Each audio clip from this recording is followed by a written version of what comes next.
games? We used to go to other games. If we played on a Saturday, I would go to a game on Sunday. I would send a couple of other guys to go to games. And then you have to go to the other team and you can see what I mean, I videotape our games, but that's only so that Mike can decide if the calls were all correct. And did all the right stuff. know what the other team's doing. You can just get There's times where It actually worked out. I had arranged with the That's true because, so the new host coach and I each scout other team, and then we took care of and we had all, and then he had every game I missed, but I had every game. Yeah.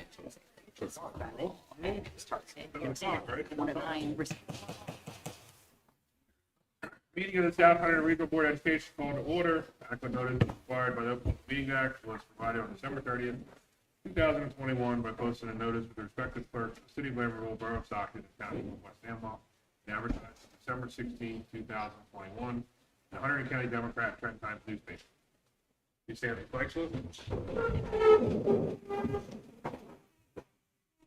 I pledge allegiance to the flag of the United States of America, to the republic which stands one nation under God, indivisible, liberty and justice for all.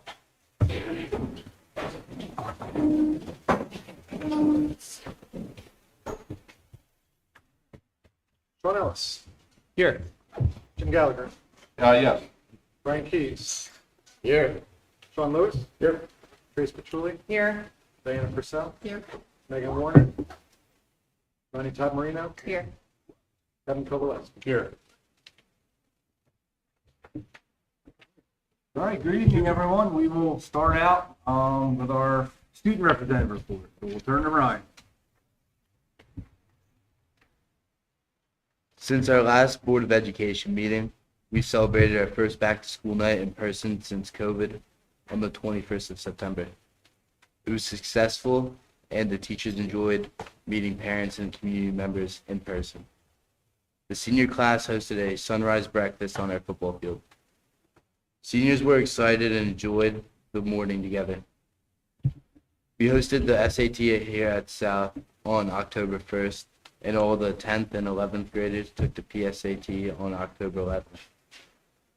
Chris Herron came and presented to all high school students. It was a great assembly. We would like to thank the LAEF and Mr. Spolka for supporting this initiative. Homecoming royalty nominees were announced at halftime during the homecoming game on October 14th.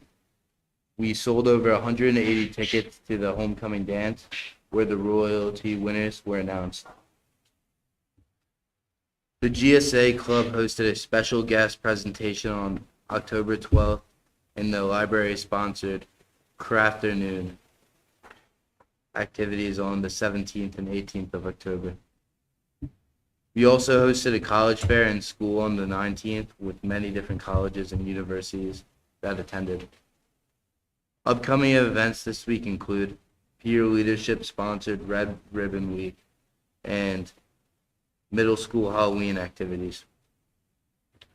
For our fall sports update, we have the athletes of the week: Tanner McCaffrey, football; Lucy Reed, cross country; Sarah Faraday, field hockey; Connor Keys, freshman goalie on the boys soccer team, one of the NJ.com top boys soccer freshmen. This month, all our high school sports teams had a senior games where they recognized the seniors on the team. Teams also had pink out games in support of Breast Cancer Awareness Month. On Friday, October 21st, football brought back the Battle of the Bridges game with New Hope. NJSIAA state tournaments began the end of October. Middle school soccer begins the playoffs next week. Cross country attended the Star Invitational race. Are all the students planning on dressing up for Halloween next Monday, or? I think so. I hope so. Any questions from board members for our student representative? All right, thank you. Moving on to the PTO, PALFP update. Anybody from the PTO come up and say anything? Hey guys, Jessica Hart again, West Amwell PTO. Good evening. We are forging ahead and looking forward to an amazing school year. During the pandemic, the PTO felt it was best to not raise funds like we typically do. Instead, we chose to focus on fundraising and community building activities. This year, to ensure that we are able to continue our efforts, we have shifted gears a bit.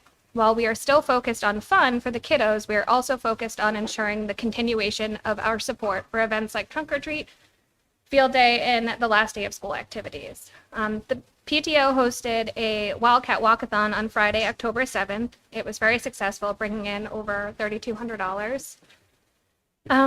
That money was raised to be placed in an account to continue Wildcat alumni scholarships. These scholarships have been given out for a little over 20 years. We actually have a recipient in the audience. For those who aren't aware, each year at the senior award ceremony, the PTO gives out a scholarship to a graduating Wildcat alumni. Recipients of the scholarships are required to write an essay about their time at West Amwell, and then the board selects a winner. As a board, we thought it was best that all students who attended WAS were given the opportunity to earn a scholarship. So with the money and raising the funds, we'll be able to continue it for about 14 years, we hope. So this Friday, Trunk or Treat will be held at West Amwell School from 6:30 to 8. It's $10 a walker with a candy donation. Tickets can be purchased on Membership Toolkit or at the door Friday. This year, we will have help from seniors at South, which is really exciting. The senior advisor reached out, and they will be decorating trunks, running our scarecrow contest, and running our hayride. And they'll also be selling trick-or-treat bags at the entrance. Our next Kids Night Out event will be Friday, November 5th. This event will be restructured a bit. We'll be adding short movie clips, TikTok dance breaks, trivia, TikTok challenges, and as always, there will be pizza, popcorn, and drink included in their admission. Students can be signed up for the event on Membership Toolkit. Our holiday shop will run from December 5th to the 9th this year. This is a great fundraising activity. Students can shop for the holidays, and they're giving back to their school community as well. More information will be going home as the date gets closer. We are currently running a Box Tops for Education contest. And whichever grade has the most box tops from October 1st to June 1st, they'll win a prize. The prize will be announced in the spring. So please download the app, update your information, and start scanning your receipts. This is an easy way to earn money for our school. We only have like probably 20 people scanning receipts, and we have $200 in like a month. So it's easy, free money. The PTO is hosting a community-wide book drive from October 17th to November 4th to help our teachers and staff grow their classroom libraries.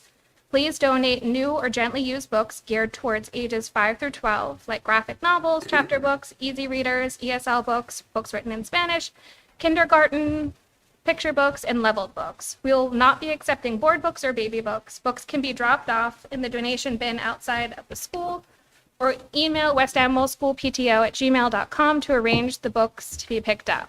Our next member meeting will be Monday, November 14th oh my goodness, that was a long one, sorry, 7:30 in the WAS library. Thank you.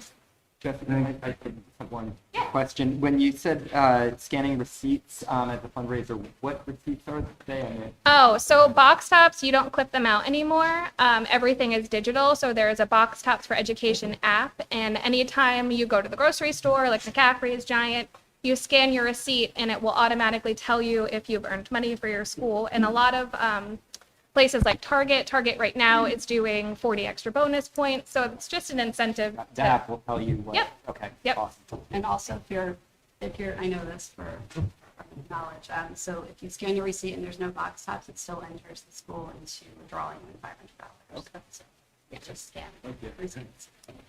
Thank you. Thank you, Jeff. PTA?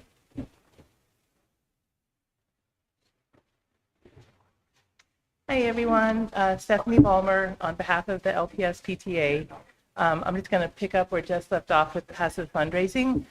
Everything she said about box tops actually applies to the LPS PTA too, so just sort of this is a shout out to the entire school district register your school, and it is hard to get people to sign on to the app. So so the more we can sort of spread the word and make that seem normal, I think it will help all the whole district and all families or organizations. We also do another passive fundraiser with McCaffrey's. So if you shop at McCaffrey's, send your receipts somehow to LPS PTA mailbox in the main office, just through district mail, or drop them off somehow. But we are able to get some money back to the school. It's turning out to be pretty lucrative for us for that too. So any McCaffrey's receipts, just stick them in an envelope, get them to the main office at LPS, and that's turned out to be a pretty good passive fundraiser for the PTA for the last 2 years. Our Scholastic Book Fair wrapped up last week. It was a success. I think the kids had a great time. It was back in the library for the first time in a couple of years, and nice not to have to bring things in and out every day, but I think it was fun for the kids. We'll be doing a local book fair in the spring with Frenchtown Bookshop again, so this is something we're going to try to do moving forward, is have Scholastic in the fall and a local book fair in the spring. So thanks to everyone who came out to support that. The PTA sponsored Art in the Community is back, so you may have noticed at Chive that there's some beautifully drawn fall leaves up in the windows, or at Giuseppe's Pizza there's some great Frankenstein. There'll be some more LPS art showing up at More Than Q, and probably Sneddon's and Peace Pies and other places, so keep an eye out. But this is a PTA-sponsored activity with a huge shout-out and thanks to Susan Johnson for getting this up and running at the start of the school year, so that all grades would be able to have something that can be shown throughout the community. So we're going to try to have some sort of flyer that goes out so that kids know families know where to go to see their students' art displayed. We've got an assembly booked for the day before Thanksgiving. So keeping up with that plan, which we've done the last few years. We are looking to continue our support for the instrumental music program. So I wanted to ask to sort of spread the word if anyone has any old instruments that they would like to donate to the LPS instrumental band program. We could use it, drum kits, flutes, saxophones, whatever you got. Mr. Ongst will take it. And the PTA was putting financial support to making sure that all students are able to participate in that program. But certainly donated instruments would make that a little bit easier. So please spread that word if you know anyone who's maybe graduated and not using their old trombone. Okay, and let's see. Our 6th grade is working really hard to raise some funds for the class trip. They just did the Halloween dance on Friday. It was also really fun to have a dance again. Be back in the gym doing that. And the kids just were thrilled, especially the younger grades. I noticed it was big fun for them. Let's see, coming up for the 6th grade, the November 4th arcade fundraiser has been postponed. Just trying to get all our ducks in a row for that, but stay tuned because that will happen. It just might not happen until late winter. The fundraiser they have going on right now is a Charleston Rap fundraiser that's going on through November 28th. The email's gone out about that, so if you're looking for gifts for the holidays or anything, that's the main fundraiser that the 6th grade is promoting right now. We're also going to be doing a toy drive again to benefit for local children working with Fisherman's Mark. So that information will probably come out before the next school board meeting. So please just flag that for yourselves that there will be another toy drive going on that we'll be sponsoring at LPS, and we'll send out information about that probably before our next meeting here. And then our next PTA meeting is this Wednesday at 5:30 at LPS. Thank you. Thank you, Beth. Thank you. Anyone from LAF? Correspondence? We have- Before we move on, I just wanted to say something. Obviously, many of you are aware, Janelle Whipple is our president for the LAF, and they do an amazing amount of work for the district. On behalf of the district and the Board of Education, I wanted to pass along our condolences. Unfortunately, Janelle's husband passed away this morning after a battle with cancer. And Bob was just an amazing guy, Cub Scout leader, coach in the community, and our thoughts are with Janelle and her family during this very difficult time.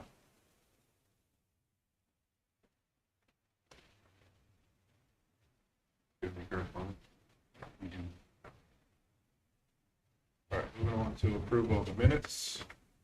Motion. Also moved. Second. All those in favor? Aye. Any opposed? Any abstain? Motion carries. All right, so we have several reports that we need to go through this evening, so I ask for your patience. We're going to start out first. We're required twice a year to report out on our violence and vandalism statistics for the district. So last year, in March, I presented at a board meeting our period 1 reporting, which was September of last year through December. And then this evening, I'm going to present actually all of the information from the 2021-22 school year. So I'm going to pull up my slide deck presentation and kind of just go through some numbers. So again, this is for all of last year, reporting period 2.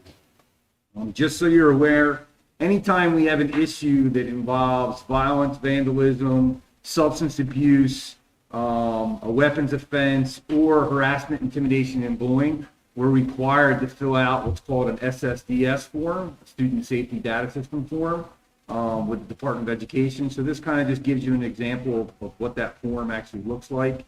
And then there's also some information as well on the second part of the form in reference if there is a harassment, intimidation, and bullying case.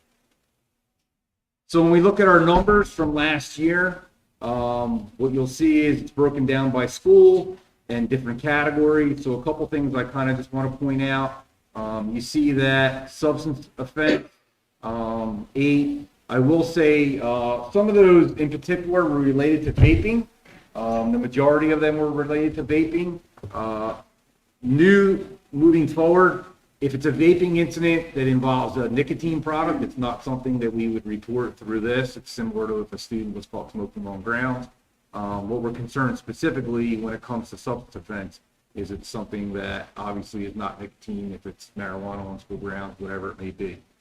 So that's something we just need to keep an eye on with the vaping. A couple other things just to look at. You can see the number of HIB cases we had. So HIB reported and then through the investigation. So that means all 12 of those cases were investigated. And out of those 12, 8 were confirmed as being a HIB, meeting the HIB law and the criteria for the HIB law.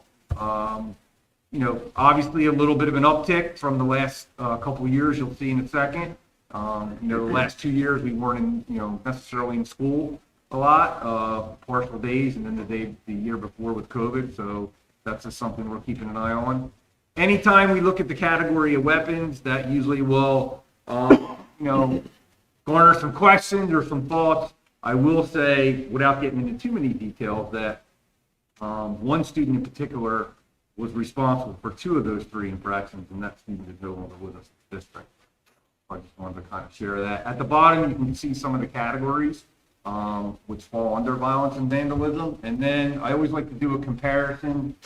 So if we take a look at some district trends and kind of where we were over the last couple of years, it gives you an idea of what our numbers look like. And again, I had mentioned about a little bit of an uptick, obviously, in the amount of HIB reported and confirmed compared to some different years in the past.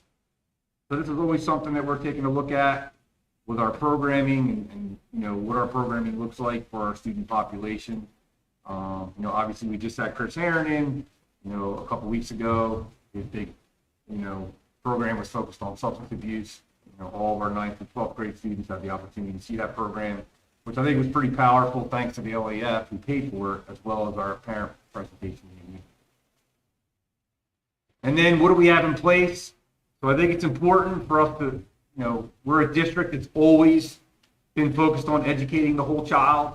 So when we talk about these different categories that I just presented, and we talk about different things that we have, in the district in place, it's been a goal for the last several years, and I anticipate it will continue to be a goal. Mindfulness has been around now for several years as well. We're really focusing on students throughout the school day to take mindfulness breaks and breathing techniques and things along those lines. Conscious discipline training, so really a classroom management tool that's directly tied to, if you're familiar with the CASTLE framework, what we've talked about before in reference to social emotional learning, and that's something that All of our teachers go through training. It's part of our new teacher training orientation that we do every August. Crisis prevention intervention. So that is de-escalation strategies, again, that we've been invested in for several years in the district as far as training for staff. And then I'm happy to report, and I shared this, I believe, at our last meeting, but we're one of the few districts who trained all of our staff that works with students in ages basically 12 to 18 in mental health first aid training. That was a huge endeavor. It was 8 hours of training that we went through, two hours of online and 6 hours in person. We did it during August, during our in-service days. And like I said, we're one of the few school districts in the state of New Jersey right now that can say that we have teachers that are actually trained in mental health first aid. And because it went so well, and this is something I'm kind of announcing this evening, I shared this with the board a few weeks ago, but we're contacted by the organization who did the staff training, and they have a component for students. And it is a grant program, and it's free. And what they'll do is they'll come out on site for year one, and they'll actually do training for our 10th and 11th graders in mental health first aid. It's set up where, as much as we want our staff members to be on the first line of defense to recognize signs and symptoms, and obviously if there are concerns to share that information and direct our students to the proper resources, it's an opportunity for our students to do the same. So if they see a friend, an acquaintance, someone they know who maybe is going through a difficult time and they are trained in recognizing those signs and symptoms, they will be able to point those folks in the right direction for support as well. The goal will be with this is that in year one, we will be having a trainer come to us, but then we also have 2 teachers that will go through 3 full days of training themselves to be certified, and then moving forward each year, they will teach our 10th and 11th graders. And we're going to do that through our health classes, and it's basically 3 blocks. So we have an 80-minute block, so 3 blocks during the year of health class will be dedicated to it. So again, one of the few school districts in the state of New Jersey that will actually have that as part of not only staff, but for their student program. Our counseling program that we have, we're fortunate to have counselors in more than one in this building, but a counselor in each one of our elementaries. We have a student assistance counselor here at the middle school, high school. We have trained anti-bullying specialists at each one of our buildings. We've made a big push and emphasis on restorative practices over the last several years. So in the past, traditionally, we probably all recall, discipline strategies were typically a detention or a suspension. When you look at the research, that doesn't necessarily work, right? The educational pieces, the restorative practice of bringing a student back into the student population and going through some type of educational component are really important. And that's something that we've been focusing on the last several years. Hunterdon Safe Schools app, which we've been promoting, you'll see even in this room, there's signs, one right behind me over there, there's one in the back next there, there's an app. It's an anonymous app that students can use at any time to report something that's of concern. We went through it with our students. I email them periodically and we'll send out the app, a screenshot of it, so they can use a QR code to put it on their phone. We have someone now who's specifically dedicated from Children's First Mental Health, so a mental health clinician who's here 5 days a week, all year long, including during the summer months, to support some of our most challenged students who are going through some difficult times and need a lot of additional support, as well as their families. So that is something we had not had in the past, and we now have this year. And then the state of New Jersey, just so you're aware, not that this shouldn't be a theme the entire year, but there's 2 weeks in particular. The first week in October is always dedicated to Week of Respect in our school buildings. So oftentimes there'll be themes, there'll be messages in the morning, there'll be things that are up on our projectors, things along those lines, just to remind our student population about respecting one another and our differences. And then also Violence and Vandalism Week, which was last week. Again, same thing, promoting, inclusivity and all the different things that we're trying to accomplish, with our kids.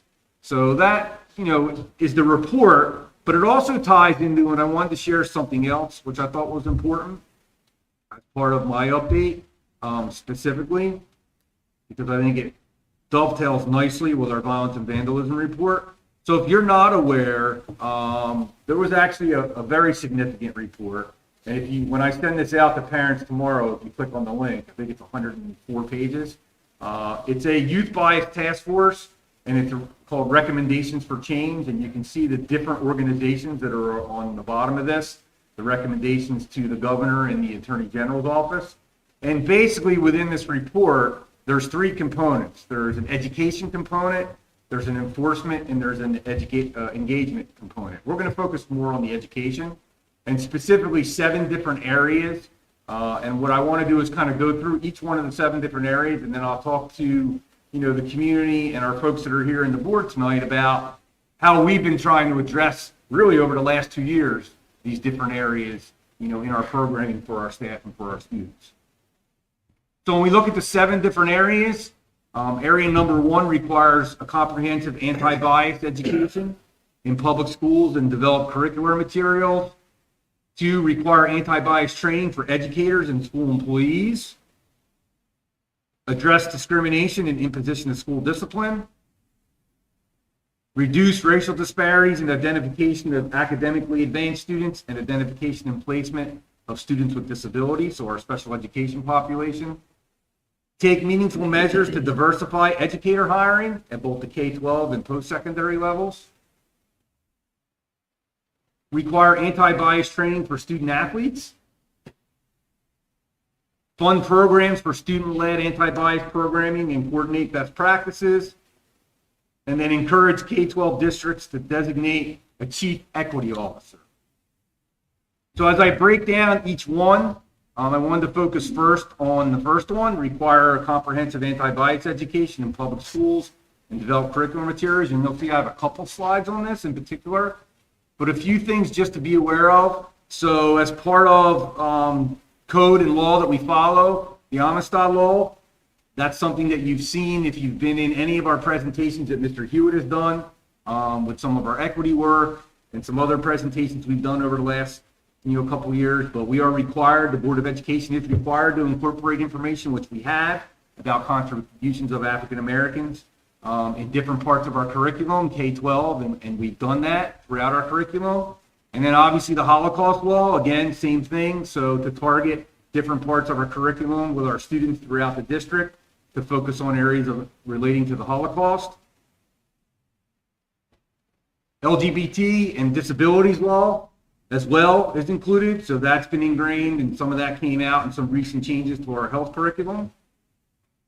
And then beginning last year, each district shall be required to incorporate instruction about diversity and inclusion in the appropriate places, and this is related specifically to our standards. So each one of our grades have standards in each one of our content areas, and obviously we build our curriculum off of those standards and look for areas to include diversity and inclusion in the appropriate places. But specifically for South Hunterdon, what we've done over the last 2 years is, and Mr. Hewitt has really been the focus of a lot of this work in our administrative team, but we've audited our curriculum to ensure that resources we're using do represent our student population. And we've also revised our essential questions that we build with our curriculum that we write to ensure that, again, we're taking in various perspectives. So it's really important that when our students are in class and they have curriculum in front of them, it's representative of what they look like. We've done an audit of our classroom libraries, again, making sure that book choices represent our student population, as well as our school libraries.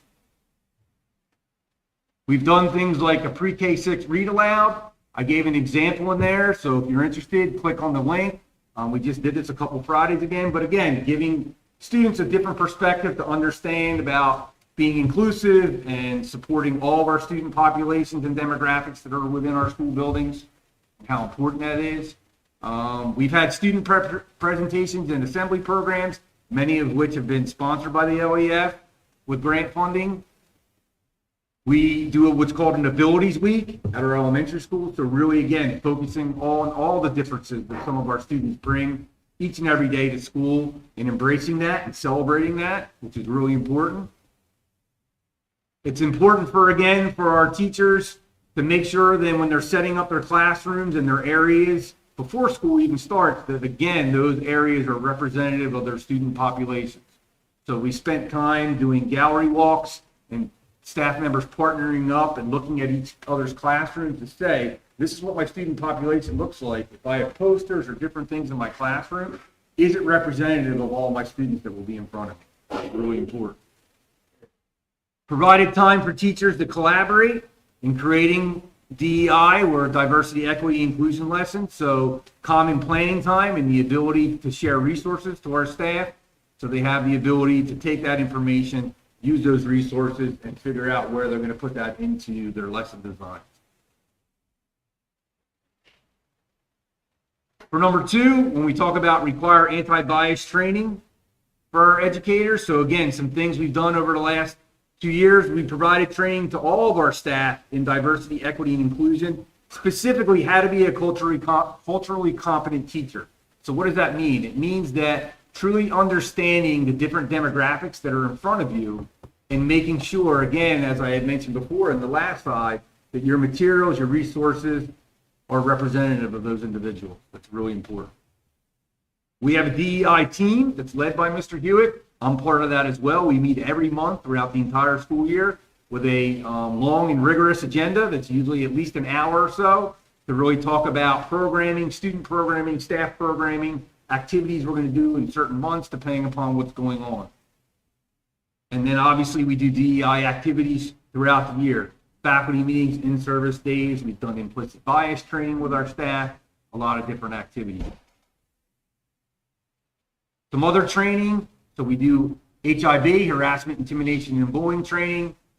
We do making school safe and inclusive for our LGBTQ plus students, making schools safer and inclusive for our transgender students, and also we take some time to focus on Americans with Disabilities Act.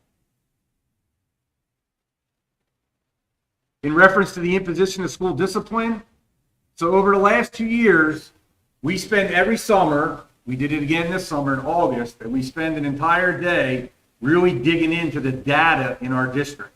And we do a data dig. And with that, we look at areas like, for example, our discipline data and the trends when we talk about race, ethnicity, socioeconomic status, disability, and gender. Do we see any patterns that we need to address? And within that, if that's the case, how are we going to address that? And again, that is something I do with our administrative team every summer. And then, as I mentioned, we're really taking a focus on restorative practices, getting away from a traditional type of discipline, and really figuring out the best way we're going to change any type of behavior is with education, not necessarily just punitive, which is typically what happens in the past.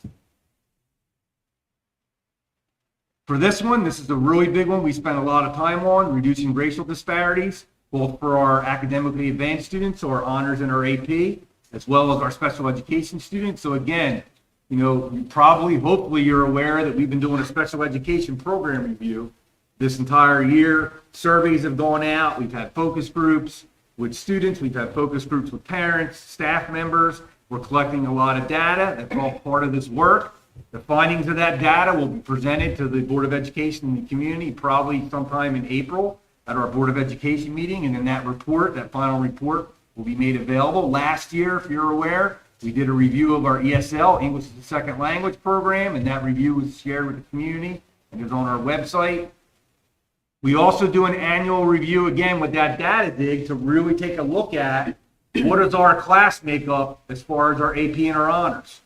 How many students do we have of color in those classrooms? How many students do we have that qualify perhaps for Title I funding that are in those classes? Gender, male versus female, what does that all look like? Those are all important pieces. From a disability standpoint, how many students with an IEP are actually taking an honors in an AP class? What that looks like. We dig into all that data.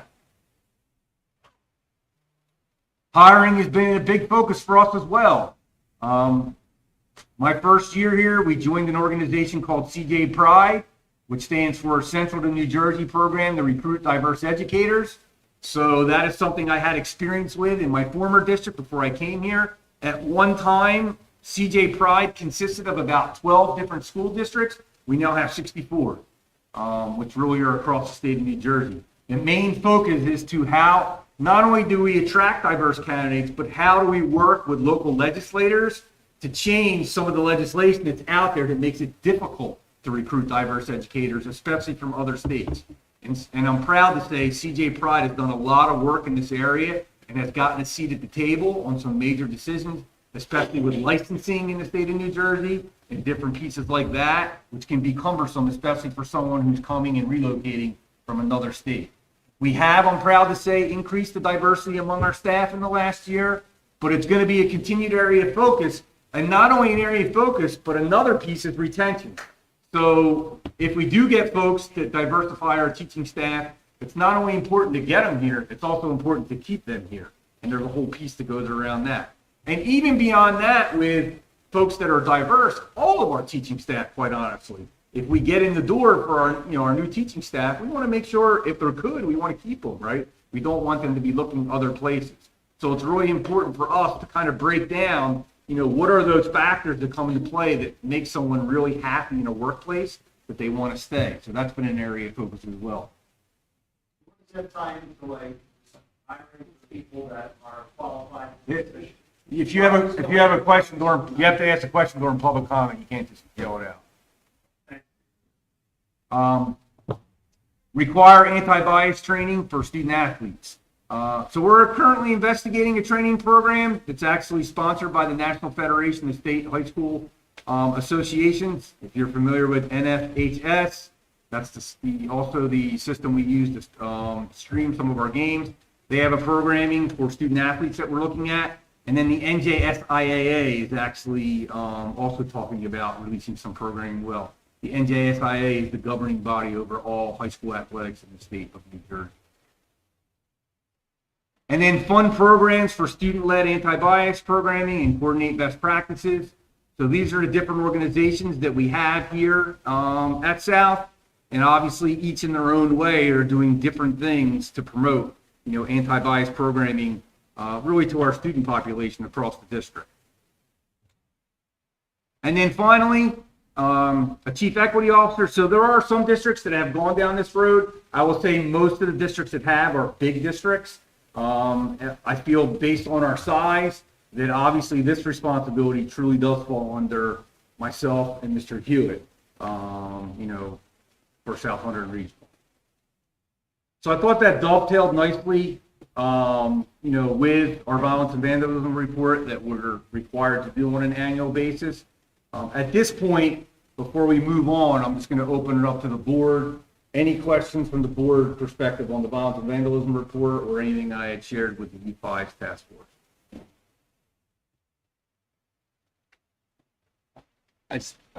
No, go ahead, Sean, please. Mine was more of a applauding of the restorative practices approach. I absolutely think that's an awesome idea because it does miss an opportunity otherwise if we don't make it a learning experience, I think, for them. So, yeah.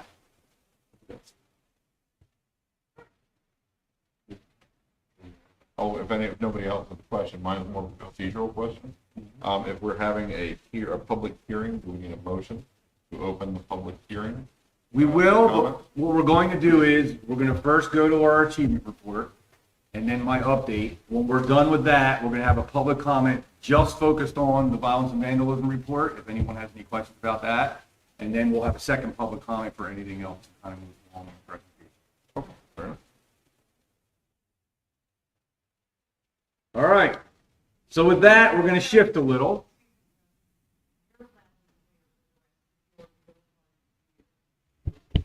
The mics may The rest of the board, you mean? Sure.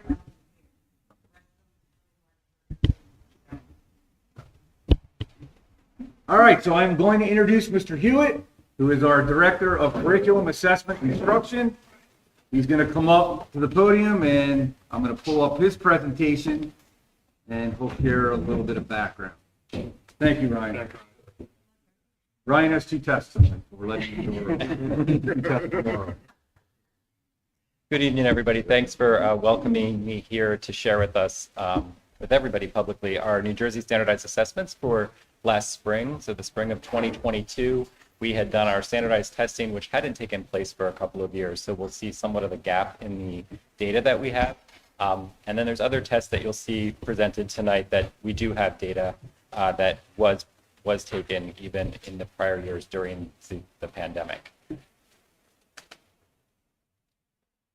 So I'm going to start with NJSLA, which stands for the New Jersey Student Learning Assessment. It's a summative assessment that really is designed to measure student proficiency on all of the standards that are taught in the areas of ELA, math, and science at certain grade levels. ELA and math is basically something that's assessed in 3rd grade and up into high school. Science is assessed at these different grade levels that you see listed there, which is basically you'll see in 5th grade, 8th grade, and 11th grade. But the way that they assess is not just on the current year that students are enrolled in at that time, but on the prior years that they had science instruction. So for example, students that are assessed in the 5th grade are actually being assessed in their 3rd, 4th, and 5th grade science curricula, as well as students that are being assessed when they're 8th graders are being assessed on all of the middle school standards, and then the 11th grade assessment is assessing all of the high school science standards. The timing is in the spring 2022. You should see notifications come out when your child's being tested.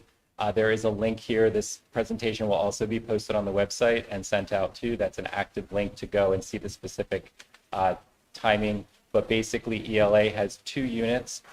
Last year we did get an additional unit in ELA because we were a pilot district. We were selected to do some field testing. And so our students in all grade levels that had an ELA assessment had 3 units of ELA. Math is a 3-unit assessment for grades 3 through 8 and 2 units at the high school level for algebra 1, 2, and geometry. In science, there are 4 units at each of the grade levels assessed.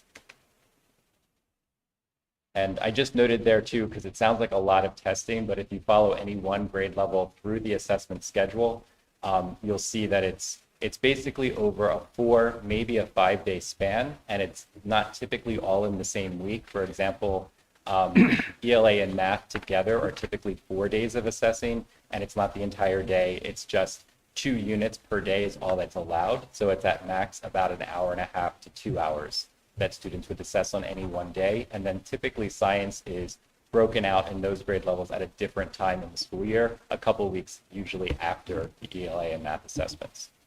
So it is spaced out. How is it scored? So NJSLA is on 5 different performance levels. Those levels are listed here.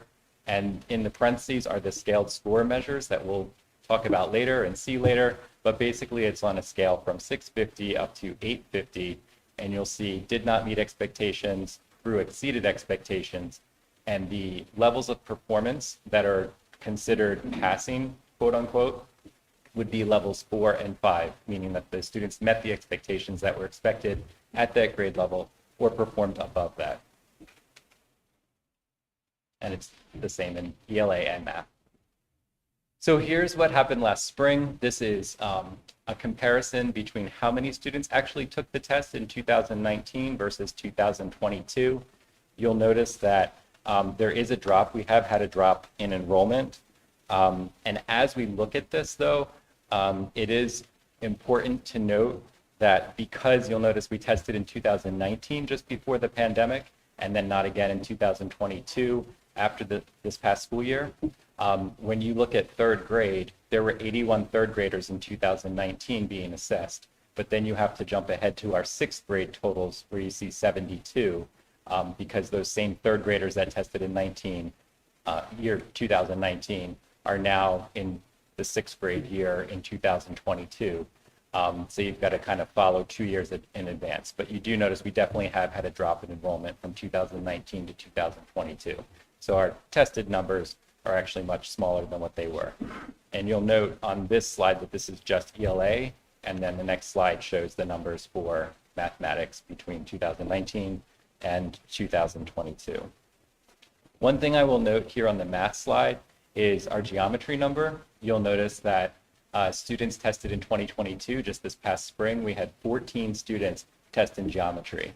And that seems like a really small number. We definitely had more students enrolled in geometry that school year, only 14 tested because the state actually tested only through 9th grade.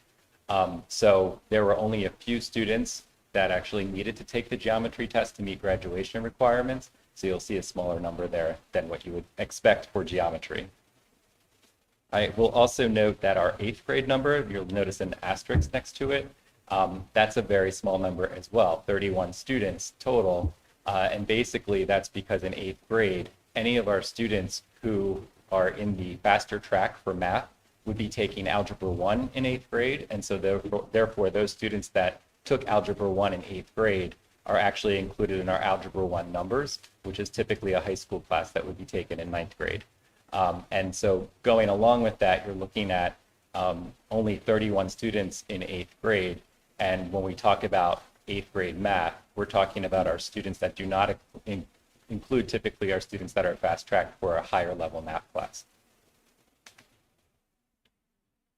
So this is our breakdown of for those performance levels. So you'll see levels 1 through levels 5. And what we're looking at is basically all of the grade levels that were tested in 2019. And then you'll notice NA next to the 10th grade for 2022, simply because the state changed the way they assessed in the 2022 school year. So 10th grade was no longer assessed for ELA. It only was assessing through 9th grade. So you'll notice that there's that NA in the 10th grade column, but you'll still see the numbers from the NJLA assessment for 2019. I drew the arrow just for the first one. It would get really confusing to do a lot of arrows across, but this is where I was talking about students in 3rd grade to kind of track those students and how they performed moving forward to 2022. You have to jump down to the 6th grade level. The one that I picked was just the first box, but it does show basically those level 1s where you want to see a lower percentage. These are percentage numbers, not scale score numbers. So when you look at percentage of students in 3rd grade receiving a level 1, which did not meet expectations at 22.2, and then you jump to 6th grade and you see 11.1% of students of that same cohort in 2022, you do see a decrease in level 1 performance. Other areas you certainly look and you'll see an increase in areas we do not want to see an increase, but you also see a decrease in other areas too. So I know there's a lot on this slide. Hopefully the last 2 columns are helpful. It groups together levels 4 and 5. As I mentioned earlier, those are the levels that show meeting expectations or higher, whereas levels 1 and 2 are where did not meet expectations or were partially meeting expectations. Again, all of this will be for review on the website too to look at. I know it's a lot of information. We have a lot of data these days. For math, same thing. You want to jump ahead, at least you can, for a few of the earlier grade levels. Later on, you're going to notice once you get up to 5th and 6th grade, you really can't bounce ahead. For example, like you can't look at 5th grade in 2019 and compare it to 8th grade in 2022 because a large number of those 5th graders are no longer included because they're probably in the Algebra 1 numbers. So that wouldn't be a way, but you can look at 3rd and 4th grade and follow those up to 6th grade and 7th grade.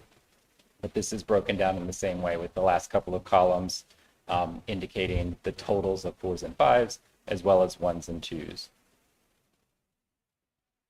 I will note too on this slide, the larger number of level 3 students, there is a larger percentage there, which those are the students, and we'll talk later about what we're going to do with all this data, but when we look at students that are at that level 3, a lot of them, when we look at their scale score, are really close to that level 4, and it's a matter of targeting our instruction to meet their needs to allow them to bump up to those levels 4s and 5s.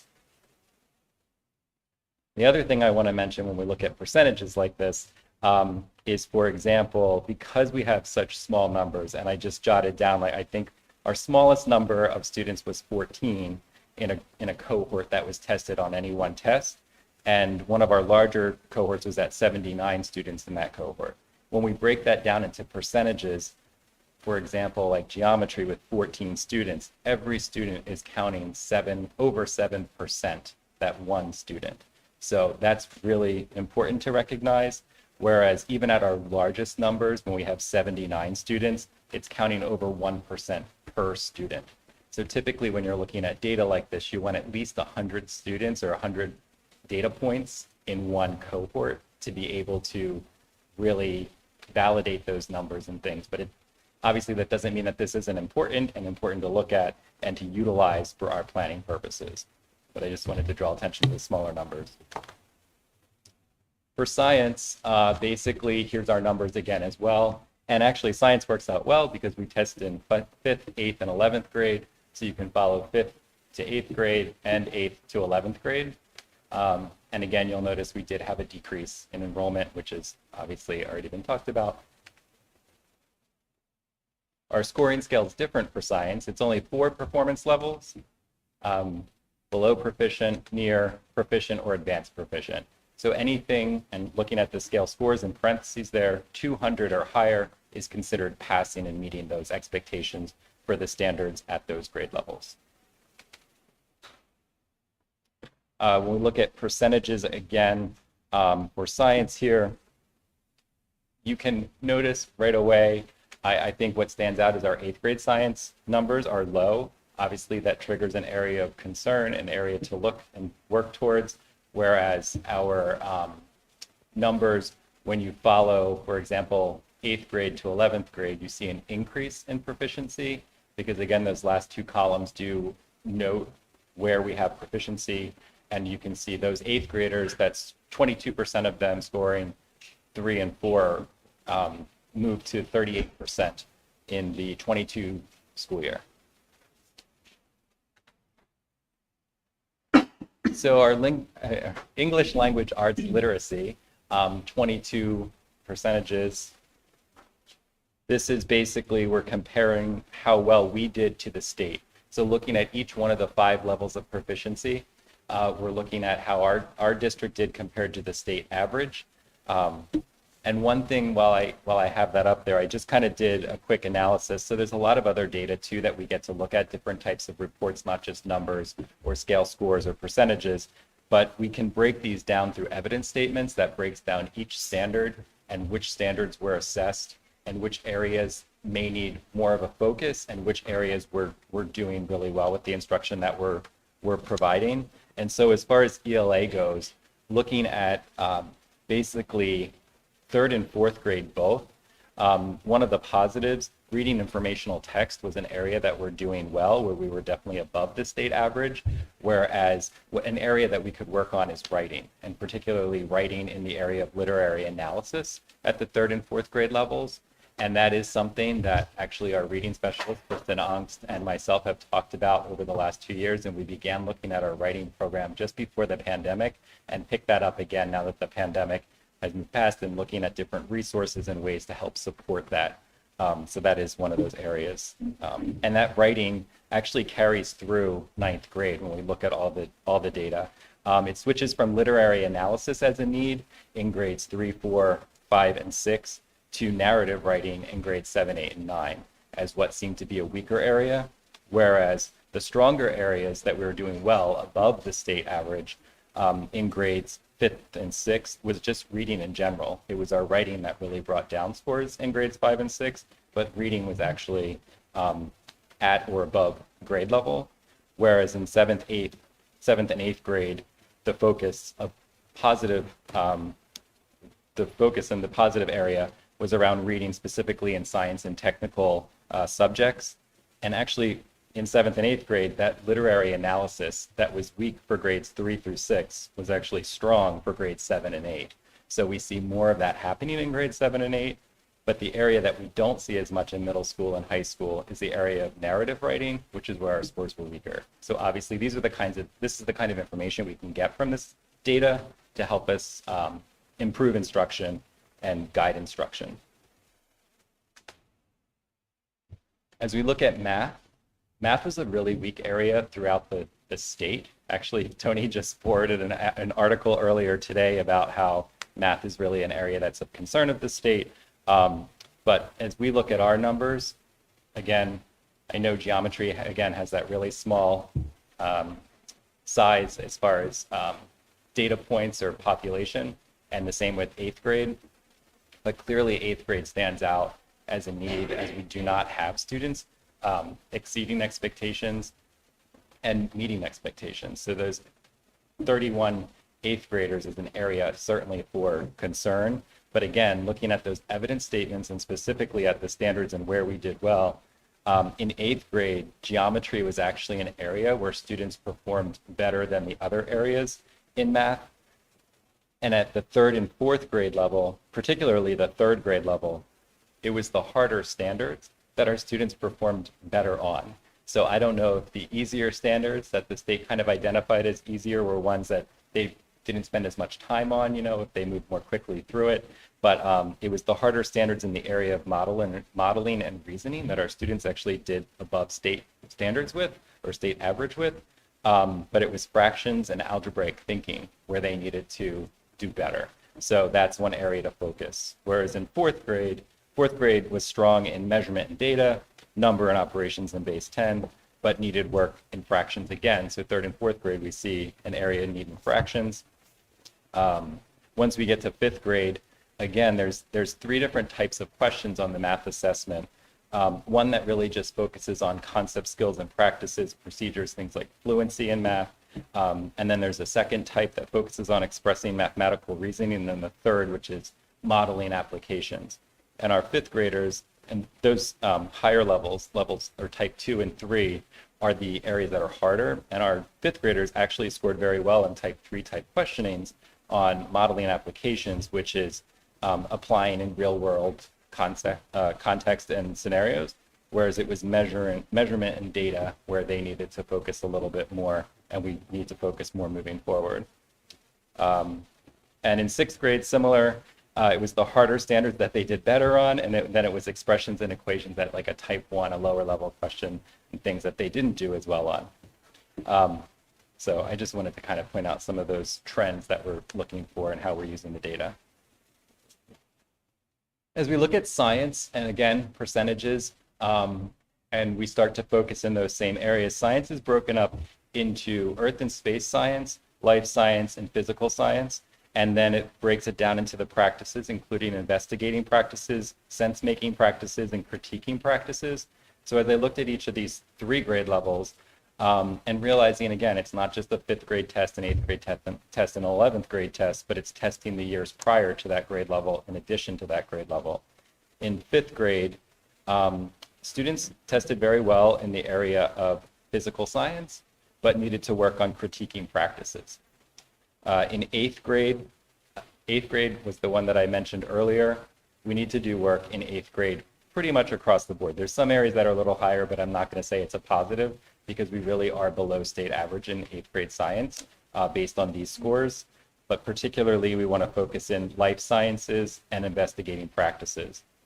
And I thought about that too. Our life science unit really happens in 7th grade. So by the end of 8th grade year, they haven't seen life science in the way that we're programming to hit those questions on this test. So that may be something we need to look at programmatically as a way to use this data again. And in 11th grade, sense-making practices and critiquing practices were positives, whereas life sciences were an area for need. So one of the things the state requires us to do, and that we do as an administrative team as well, that Tony mentioned about, is to break out our data into various ways. So one of those is to break out the data into different subgroups. So you'll notice on this slide that basically you'll see this is just ELA, and it's 3rd through 9th grade. It has the total number of valid scores that were tested, the state's scale score average. And at the bottom, you see the breakdown of the scale scores and which level of performance that equates to, and then our district scale score average.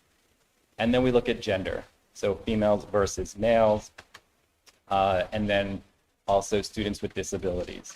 So in this case, looking at ELA, it is our female test takers that outscored the male test takers in ELA, and it is our non-classified students or students with disabilities that outscored our students without disabilities or 504s. And I guess really because, again, our numbers are so small, you'll notice the valid scores anywhere from 49 to 72. Really along the bottom is the average. So when you look at the average size of each test that's taken, a number of students taking the test, we're at about 58, which is really small. But looking at the averages makes the data a little bit more valid in that respect. Then we continue looking at ELA and breaking it down further by ethnicity, economically disadvantaged, and then English language learners. So under ethnicity, you'll see our Latinx population, our white population. We do have students of color who are Black or multiple races and things. However, the numbers were so small, it's not something we would report out on. Typically, the state only requires reporting out if you have more than 20 students. Even in some of these areas, we have less than 20 students, but it was significant enough for our district that we would report out on it. But when you look at these numbers, you'll notice our white population of test takers outscored the other ethnicities, as well as our non-economically disadvantaged students and our non-English language learners or multilingual learners for ELA. Looking at math broken out in the same format, same way. Looking along the bottom at the averages, males outperform females in math. And our non-disabled students or students without 504s outscored those with IEPs or 504s. And continuing with that same trend like ELA, we see the same thing here. Our white test takers outscored other ethnicities, and our economically disadvantaged students or students that are not economically disadvantaged outscored those that are disadvantaged, and our English language learners were outscored by our non-English language learners. When we look at science in the same categories, we notice that females taking the science tests at each grade level on average outscored the males. And I did not break down, so as far as students with disabilities, you'll notice numbers of students with an IEP, or the scale score average for students with an IEP and those with a 504, and then the total number. So that number with a Y just means, yes, they had an IEP or a 504 plan. So that's the total number that you'll see broken out into those two scale scores. As far as ethnicity goes, you'll notice that our white students did outscore the other ethnicities, and our non-economically disadvantaged, again, outscored our economically disadvantaged. One of the things I really noticed going through this kind of data is that our economically disadvantaged families do typically, there's the biggest disparity there between non-economically disadvantaged performance and economically disadvantaged performance, which is really important to note, as well as in all the other areas too. There are disparities to look at. So this is a kind of a one-page go-to breaking down all of the ELA and MAP by grade level or test that was taken, and these are based on scale scores. So when we look at, it also breaks it down by school. So you'll see LPS average scale score, West Amwell average scale score, and then the district as a whole. And then if you move all the way to the last column, you'll notice that's the state scale score average. So anything highlighted in blue is where our students were above, our average was above that state scale score. However, on this page, I also wanted to point out that it's interesting that the state's scale score average only meets their own expectations in 2 grade levels, which is ELA 7 and ELA 8. And the cutoff is 750. And so they met it by 750 exactly and 751. So looking at that, it is interesting. This is where I go back to realizing the truth in the article that we heard earlier today, or I saw earlier today, where New Jersey's scores are lower than where they were. And I will say, look specifically at New Jersey's scores, and actually all of their scale score averages decreased in every area except for Algebra 2 and Geometry. So we do see a decrease overall throughout the state. And I thought that was important to note. Looking at science scale scores and the averages again. So at the top in that chart, you'll notice that's 2019 and where we performed. And then down below are the 2022 scale score averages in the grade levels tested. And again, highlighted in blue are those areas where our students were above the state average. And again, the proficiency is at 200 or higher, and you'll notice the state averages in both 2019 and in 2022 did not meet the state cutoff for proficiency.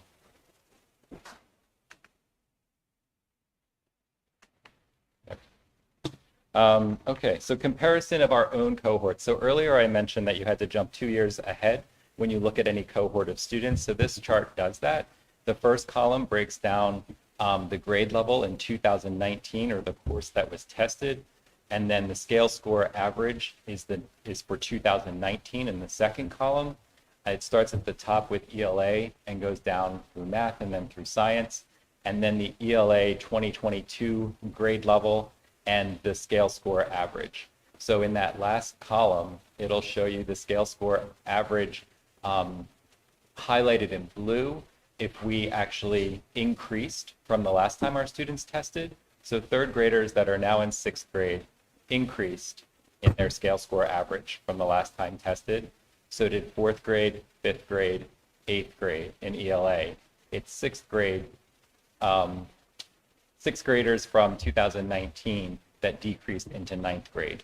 But when you look at that, it was 759 when they were sixth graders. They're at 748 now, about 11 scale score average points.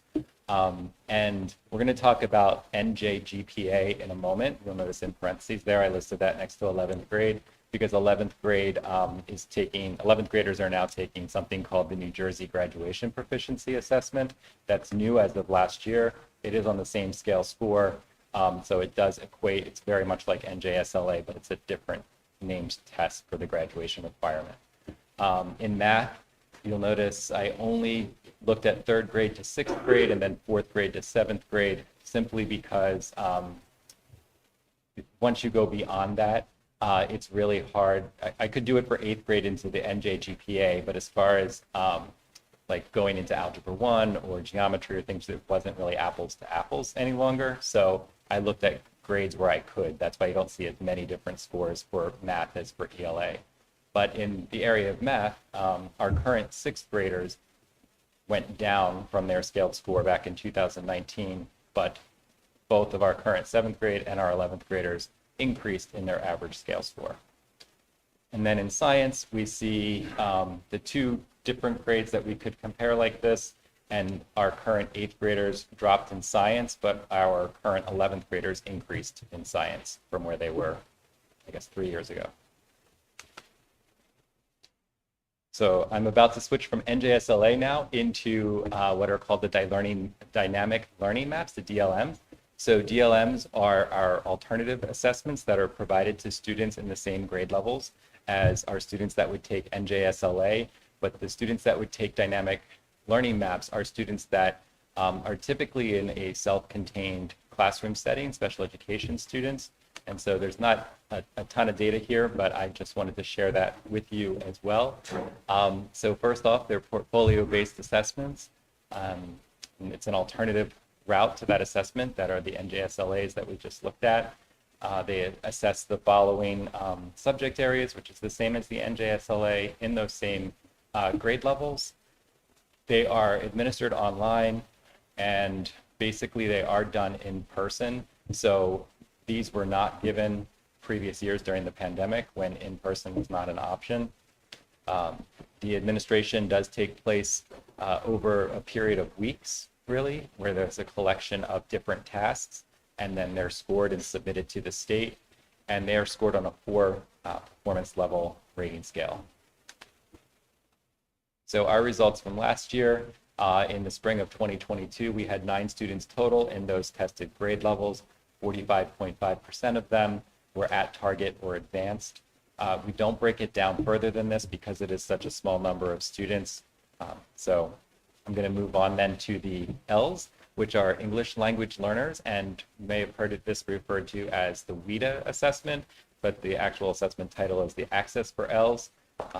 And students take this in the spring. It tests their language proficiency. These are our multilingual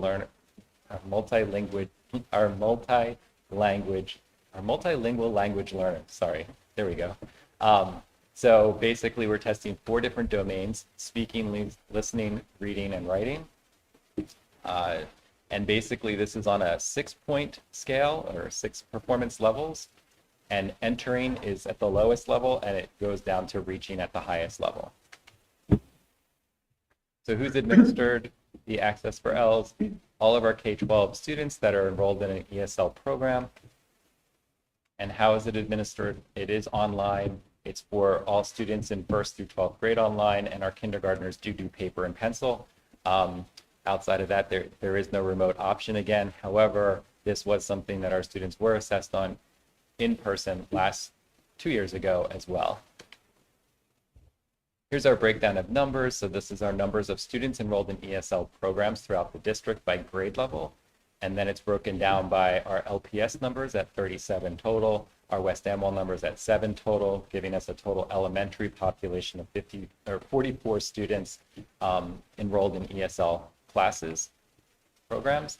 And then at the middle school, high school, you'll see we have 24 students enrolled in multilingual classes or ESL classes, totaling for the entire district 68 students that qualify and are assessed in this WIDA assessment or Access for Ls. There's an alternate also for the Access for Ls assessment.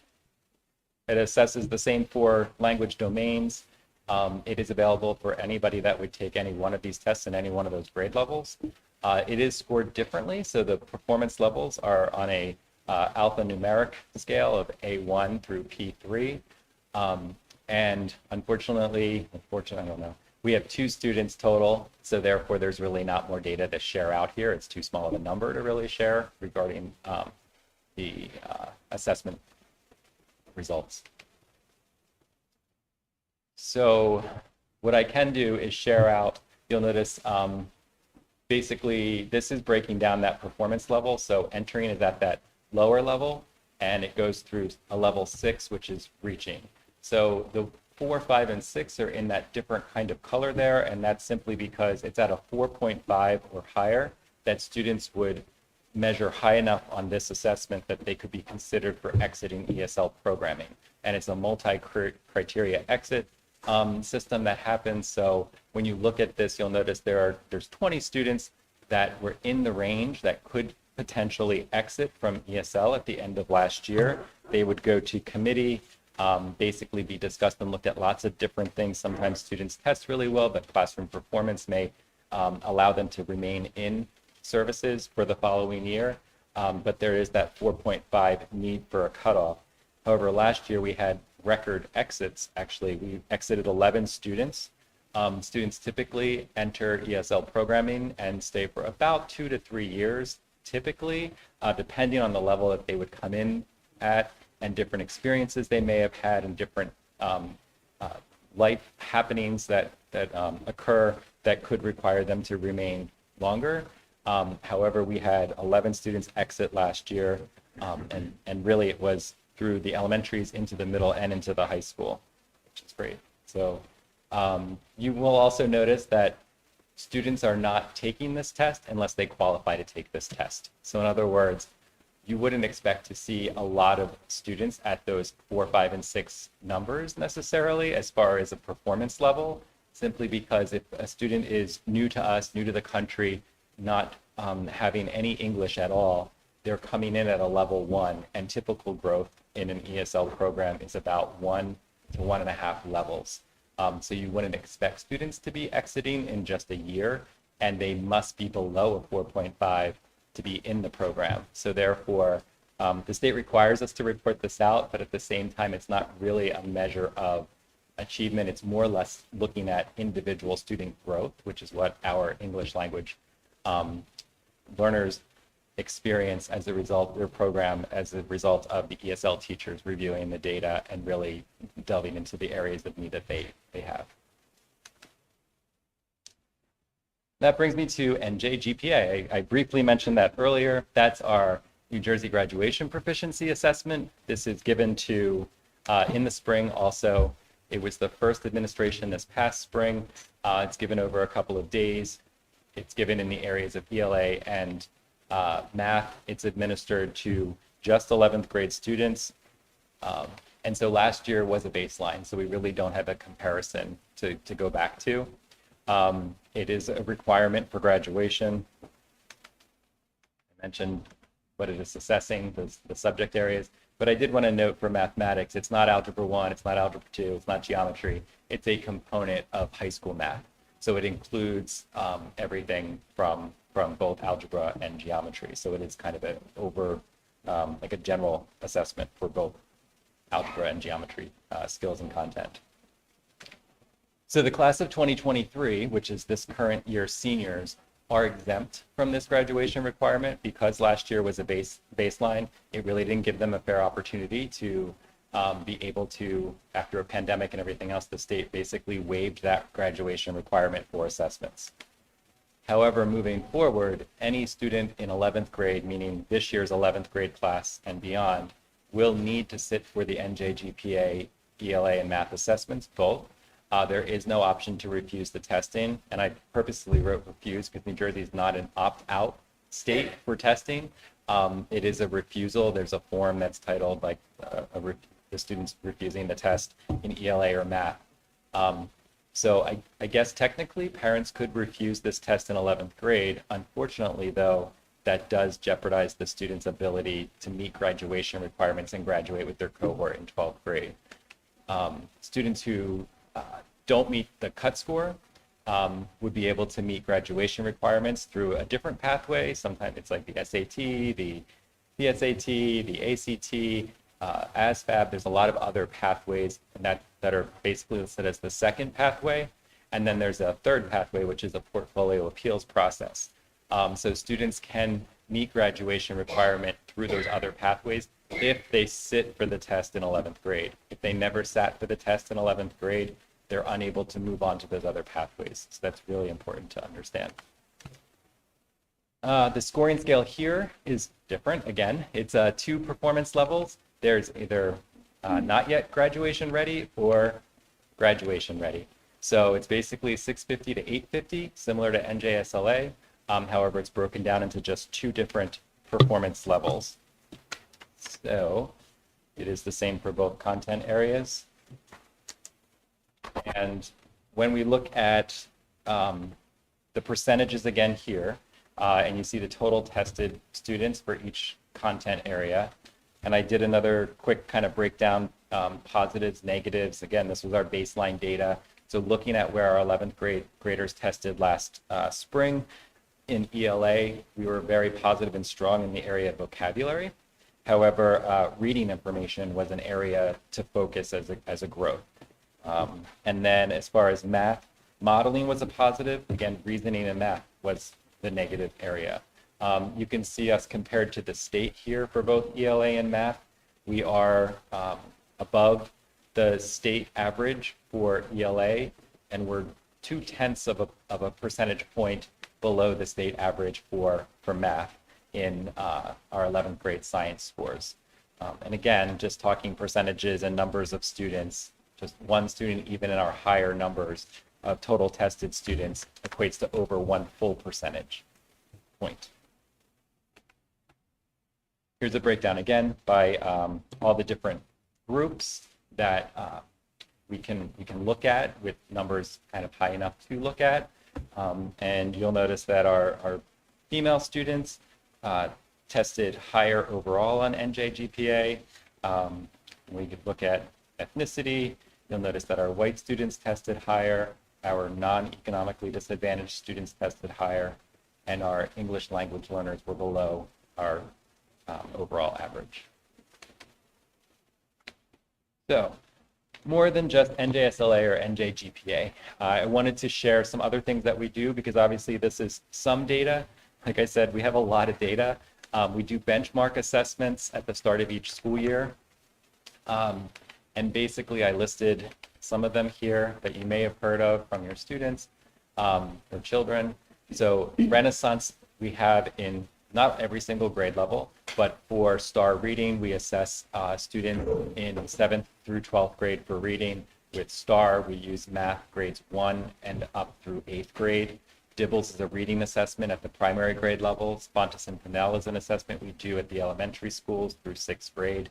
And our writing prompts are assessments we do with our students kindergarten through 8th grade.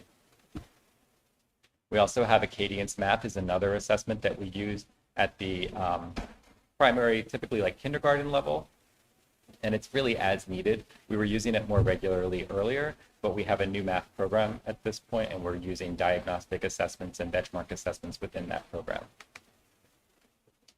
Start Strong data, which lucky all of you who get to see me again in the future for Start Strong data reporting out. Typically that window just closed on Friday last week. So I believe the state data will be released and published.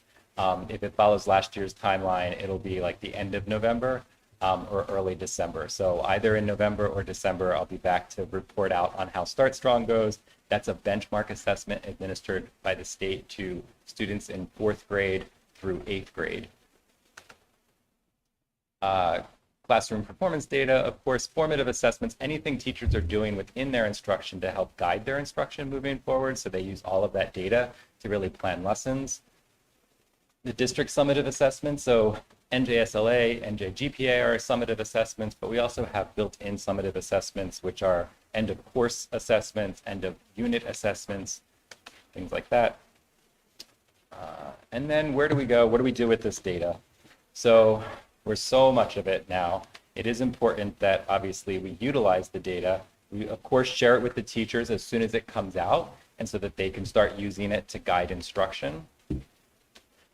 Through those evidence statements I alluded to earlier, where I was able to look at positives and negatives at each grade level and each content area, teachers have access to that information through the Pearson Access Next platform that students test in. And we use that same information to identify trends. I kind of mentioned that one, I guess, already, but we really use that data to develop lessons and really meet the students where they are and address their individual needs. It's analyzed to determine areas of need in programming. So when I mentioned, like, for example, in 8th grade, not having any life science components really in an 8th grade science program, we would use this data to look at that and make decisions moving forward. Consistency of curriculum delivery is really important. So we want to make sure, is everything, the scope and sequence, the pacing guide, is it all being followed? Is it aligned? Does it make sense? And is it preparing students for the time of testing? Or are there things that we notice are being assessed pretty heavily, but aren't reached in our curriculum until after the test is given? That's an important piece too. And also to increase rigor. We're looking at areas, we're looking at sample questions. We have access to sample questions and making sure students have access to sample questions too. So that will allow them to get up to par with types of questions that are being asked and meet the standards at that grade level. We use the information to identify resources so that we can, whether that's library resources, classroom library resources, and instructional resources just in general. Additional resources here too, coaching is important, whether that's coaching in grade level teams and working together collaboratively, or we now have 2 instructional coaches in the district who also are there specifically to look at data, to work with teachers, to plan with teachers, and help meet the differentiated needs of students. And providing time for collaboration, whether that's department meetings or grade level meetings, depending on the level in the district. But we want to be sure to include our special education teachers and ESL teachers, our standards with support teachers. They are great resources. They've been trained to differentiate for the different needs of students they work with. So adding individuals in grade level and department meetings with those skills is really important.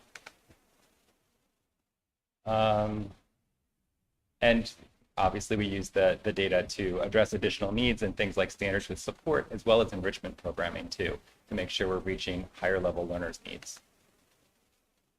Here are some resources. There are active links in the presentation that'll be shared out later. In addition to that, everybody should have received, if your child was in a tested grade level or course, you would have received individual student reports.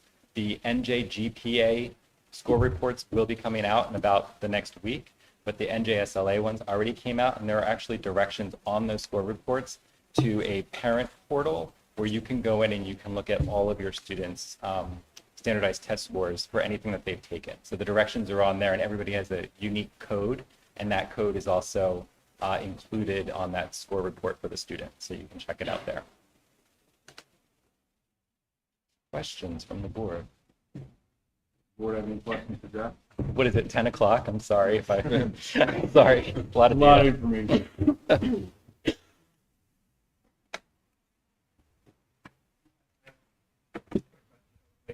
So we just got a lot of this data in, obviously, the coaches, they need that, you know, to how to get the scores up. What do you see as strategy to get eighth grade class back on track? So I think it takes a team. I think it's not just the instructional coaches. They're wonderful, they're awesome, and they're going to do amazing work. They already are doing amazing work. But I think between administration supporting teachers and providing time for teachers to work together and collaborate together, departments working together, looking at this data, having that time to do it and align assessments to standards. And also, we have new programs, particularly in math this year. Reveal Math K through 5, we have Illustrative Math 6, 7, 8, and we have Big Ideas Math moving into the high school courses, which are teachers are learning. They have access to their support teams for those different programs, and also between working as a department to really look at students' needs, they have the coaches and other staff like special education teachers, multilingual language learner teachers, so forth. So I think it's a team approach. And of course, parents are a part of that team too. It's really important. We send the reports home so that parents can look and support students in those areas of needs when they're working with them at home too. And we encourage questions. So if parents have questions, we hope that they will reach out to teachers so they can best support you. Thank you, Mr. Hewitt. Sure. Thank you. So just as a follow-up, just a couple things I want to share and just say.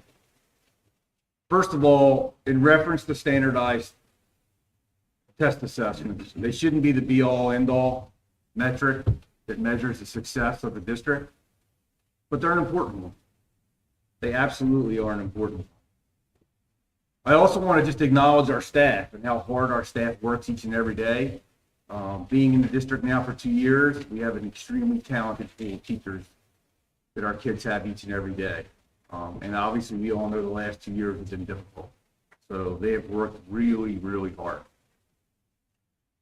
When I was interviewed for this position 2 years ago, the board put a major emphasis on the next superintendent focusing on student achievement, specifically how to raise student achievement across the district. I had done my research, obviously, on the district, and pre-COVID had looked at test scores leading up to my arrival in July of 2020. So it was definitely something that was on my radar moving forward. So I want to share because I think it's important for us to be crystal clear with more specifics of what our approach is going to be and what that looks like, and defining that, not using educational jargon, but defining of what that specifically is going to look like. So there's some things that I want to share. First of all, it really is about looking at systemic, right? Systematic processes. It's not just a coincidence that we decided to do things like review our ESL program, review our special education program. That was all for this day, right? That was all based on looking at state assessment scores in the past and kind of where we want the district to go moving forward. There's a reason why we decided to take a look at these programs to really dig into the data to kind of see where we're doing well and then where we have areas of focus. So we did the ESL review. We're doing the special ed review this year. We're examining and we have examined our instructional model. And moving forward, we need to put more of a focus on differentiation and small group instruction. So a lot of times for us, if we remember our school days, a lot of it was the teacher in the front of the room, the teacher giving us the information. We provide that information back maybe in some form, whether it's a project or a test or whatever it may be. That model has changed. Our kids are not wired like that anymore, right? We really need to focus on small group instruction. And we have so many more needs now than we did then with students, and identified needs that were not identified then that we need to really kind of focus on as far as our instructional model. We've taken a look at our standard with supports program. So that is our intervention model. So when Jeff talked about data that we get from state assessment scores, from benchmark assessment scores, what do we do with those scores and how do we provide intervention? We have a system for that. We have to use data to drive our instruction. Quite honestly, we haven't had any state assessment data in 3 years, right? This is the first time we actually have some baseline data. We know, and I mentioned it before, I shared an article with the board before the meeting tonight. It was just released earlier today. The state of New Jersey across the board is low. The nation across the board is low. Not surprising based on what we went through over the last couple of years. But where do we go from here? How do we move forward? That's the important question. So we mentioned about instructional coaches. So last year I made the decision, we had an administrator left the district. So typically in most districts, the decision would be made to post that position and hire another administrator. I made the decision and recommended to the board that we not do that, that we take the funds for that administrative position and we hire 2 instructional coaches who come in to really support on the ground level, right? To take the information and the model that we're trying to develop within our classrooms and not just talk about it with staff, let's say in a faculty meeting or an in-service day, but actually to roll up their sleeves and get into the classroom and actually model it and co-teach for them so that we all know what the expectation is, which is really important. So we hired 2 very experienced instructional coaches. We were very fortunate in the 2 individuals that we found that started with our district this past September. And really their purpose is to support our vision, right? What does classroom instruction look like? They're doing coaching cycles with all of our staff members. They're providing that modeling and those instructional practice to our staff members of what we want that to look like. And they're helping us with the analysis and dissemination of that information from things like NJSLA and benchmark assessments to identify where are the standards and the skills where we did really well on and where are the areas of focus, as Jeff mentioned before, the whole 8th grade, 7th grade life science situation, and how do we kind of address that moving forward. So this is, if you've been following along in our district goals, this is not a new goal this year. This was a goal last year. Again, right, getting ready for the future for this day when the next time we were going to take state assessments. So last year in our district goals, we had the goal of blended and personalized learning. And we started working with a cohort of teachers, cohort 1, on some targeted, differentiated small group, what we call station rotation instruction for the entire school year. And that included on the ground, in the classroom coaching, as well as after school professional development sessions, as well as a full day of training in the month of August. All right. This year, we're continuing with cohort 2. So this is the second year. So we have a whole nother group of teachers. And what folks will say, and what you may say is, well, what blended, I don't even know what you mean by blended and personalized learning. So I want to define it. And again, this is what it's all going to be available because I think it's important. All right. So when we talk about what does blended mean, that means there's a combination of things being taught in the classroom from a digital side of things and from how students are accessing content. There's multiple different things that are happening in the classroom.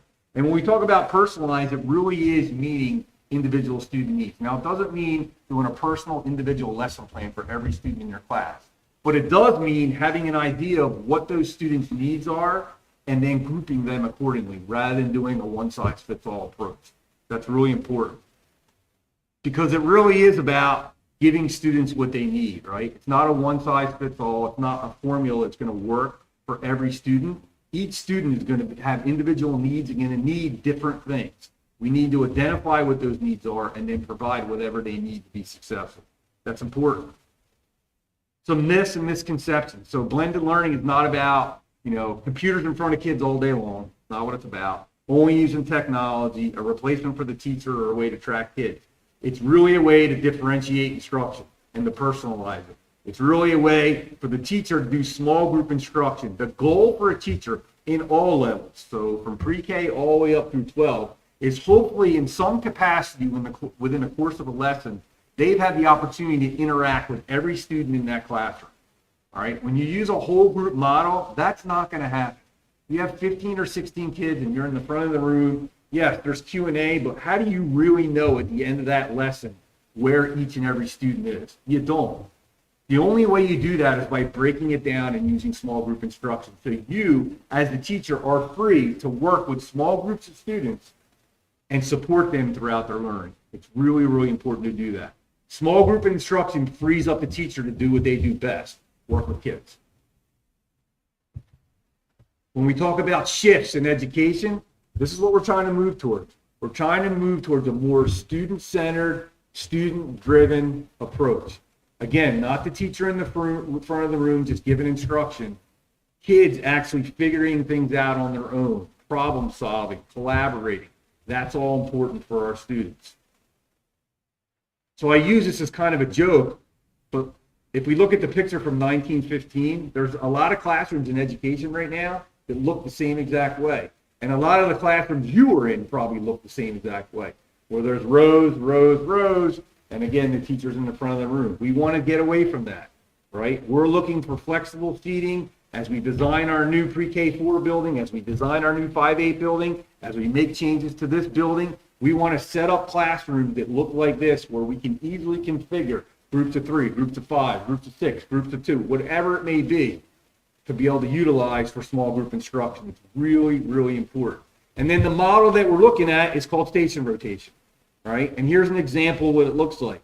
So you have multiple things happening in a classroom. You have a teacher that may be working with a group of students. You may be having a group of students that are working more individually, that are self-paced on their own. And then you may have a group of students that are working with each other and collaborating. And how do I do that? Like, what does that look like? Well, like if I assess my students and I have an idea where they are, I know what they need. So I look at this, for example, this could be a formative assessment.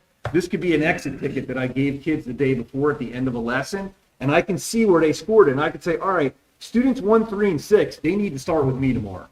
They obviously didn't get something. They missed something. They need some one-on-one time with me. But students 7, 8, 5, and 10, they're flying. They got it. They can move on their own. They don't need to wait for us. They can move forward and move forward in their instruction. And the kids in the middle, they can work with each other. There might be a few gaps, but working with each other and collaborating, they're going to be good to go, right? And depending upon what the skill is, this could change every day or every week, depending upon what that looks like. But that is really the way that instruction needs to happen in our classrooms. I'll go back to this slide just quickly, and I'll share. Again, this breaks it down, right? Differentiating based on their needs, variety of different techniques. Students have the opportunity to take a look at their own data and know where their gaps are and what they need to kind of focus on. Data has to drive our instruction, so it's not a what if, it's not I think, I feel. It's like that's what the data is, that's what they need. And then obviously we need to make sure that our teachers have a variety of different ways that they're delivering the material and their content for our students, because all of our kids learn differently. They all have different needs. Some need it right in front of them, some need it on this, some need to be able to see it. It's all different. It's really, really important. In this slide deck, there's also an example. There's something to click on. Actually, to my other one, I'll pull up real quickly. Right up here in the top right-hand corner, if you're interested, you can click on that. It's a short little 4-minute video, and it gives you a little indication of what station rotation is all about and the instructional model that we're shooting for. So again, just going back to our goals, I talked about this already. We have the cohort 2 of teachers. We have training that's been going on. Our cohort 1 teachers are supporting that, and our instructional coaches are supporting it as well. Our instructional coaches are involved in the training of our cohort of teachers, as well as being on the ground level and supporting our students. The other thing that we're taking a look at is we've developed what's called priority practices for all of our staff. They've heard of this before. They're all required to do what's called a professional growth plan each and every day, or each and every year, professional development plan. Every teacher has this as one of their goals. So they're basically going to take this framework that you see here, and they're going to identify different areas that they want to focus on, whether it's their classroom culture, student engagement, data-informed practices, different areas that they want to focus on throughout this school year. And they're going to work together specifically within that, where they're actually going to videotape a lesson and sit down collaboratively with one another and actually look at how they're doing in the particular area that they want to focus on and how they can improve, share strategy. And again, having those peer observations and having that time and being able to collaborate with colleagues for best practices is really, really important. And then being able to survey teachers to see what they feel strong in, what are different areas of need that they need moving forward. It's really important. And again, using our coaches, that's what they're there for. They're on the ground level to support our staff as we move forward with this. And then PLCs. So if you haven't heard of a PLC, it's a professional learning community. What does that mean? It means that it's the ability of staff to come together and collaborate, look at assessment data, look at the priority practice, and really focus and work together. Quite honestly, over the last several years, we just have not had the time built in or arranged in our schedules to be able to make this work as well as it should be. But we've taken the approach this year that we've dedicated time. So we have one faculty meeting every month that's been dedicated to PLC time, where we're not bringing folks in a room like this. We can share whatever information we're going to share in an email. It's a waste of their time. What we want to do is have them focused on working with one another and working in their professional learning communities. So that's really, really important. We've never done really cross-building professional learning communities. Our second grade teachers in LPS should be working with our second grade teachers at West Amwell. They shouldn't be working in isolation. So this year, that is happening for the first time, where they're actually going to be getting together as part of their PLC work. That's important. We've got to build time into the schedule. So the high school and the middle school, we've done well. We've gotten creative with our scheduling, where we can build in some time for PLC time for our staff. We're also using faculty meeting time, but ideally down the road, our master schedules should have common planning time built into them. That should be a primary driving force as we move forward. And honestly, as we develop new schedules for our pre-K4 building and our 5-8 building, that is going to be a primary driver to development of those schedules, to make sure that we have that time built in during the school day for teachers to be able to collaborate. That's really, really important. So what are we going to do more specifically? And Jeff alluded to it for our kids who didn't score where they needed to score on this test. All right, so we're going to have targeted interventions. After we've broken down already to identify by grade level standards where kids didn't make the cut, right? We're going to target for those students in a variety of different ways. All right, we're either going to do it in a general classroom setting, so it could be in their second grade classroom, their fourth grade classroom, where all the students are in there, or if we need it to be more targeted, we may pull them out in small groups. And depending upon the level of need, it could even be one-on-one individual. All right, it all depends on the individual needs based on what our assessment data tells us. Our coaches are going to play a big role in that. Again, breaking down that data so we can target those interventions. And then we're going to progress monitor. So what does that mean? We're going to be assessing along the way to see what we're doing and whether or not it's working. Are they making growth compared to where they need to be? So if a student does make growth, they may not need the intervention for the entire year. Or if they're not making growth, maybe we need a different intervention. Maybe we're using Norton Gillingham and we need to use Read Live or whatever it may be. Read 180, whatever program it may be, right? That's important as we progress monitor. And then we're offering after-school tutoring. So my message to the parent population is, if your child is identified for this resource, do the best you possibly can to have them participate in it. We offered it last year as well, and our participation numbers weren't great. And I get that it's after school, but it's free, right? It's teachers that are available to provide additional support. If your child's identified, if there's a way that you can make sure that they get there, that's really, really important. And then our summer academic program. So last year we ran a summer academic program with our ESSER funds that we received from the federal government. This coming summer, summer of 23, we're going to run it 4 days a week. Last summer, we only ran it 2 days a week. We're going to run it 4 days a week for the entire month of July. So again, if your child is targeted for that, and I know it's summer, and I know vacations, I get all that, but you'll know early enough, I'm hoping you will participate in that. Because again, it's another opportunity for us where there's gaps to bring students up to where they need to be. Really important. And then the last thing I'll say is, and again, this is down the road, but our district reconfiguration is going to help with this. Because I'm just concerned about consistency right now that we have between two buildings. That's not going to be the case anymore. We have a pre-K4 school. It means that all of our pre-K4 students are going to get the same experience in the district. All of our 5-8 students are going to get the same experience in the district. All right, and that's really important. It's also going to allow us, like I said, for common planning time, and it's going to allow us for a lot more program expansion. As we get to the spring, we're going to start sharing with the community some mock drafts of our schedules and what they look like, and you're going to see those schedules are going to provide a lot more opportunity for our kids than we are able to do right now for a variety of reasons. And then it's going to allow us to access staffing more. So right now we share people, right? The reading specialist goes across buildings. Our interventionists go across buildings. When we have a pre-K 4 and a 5-8, they'll be stationed in that one building, and that's more time they can focus on kids and less time that we lose traveling back and forth to building. I know they're not far away, but there's still travel time that we have to build into the schedule. And that's time that a teacher could be working with kids. So it's really, really important. That's going to help that tremendously. So again, I know that's a lot of information, but I think it's really important for parents to have an idea of like, where are we going? What is our plan? And what is our focus? And we'll continue to report out on what that looks like, because as I mentioned before, state testing is not the be all end all, but it's important, right? And it's something that's on our radar. I want everyone to understand that. Any questions on that piece from the board?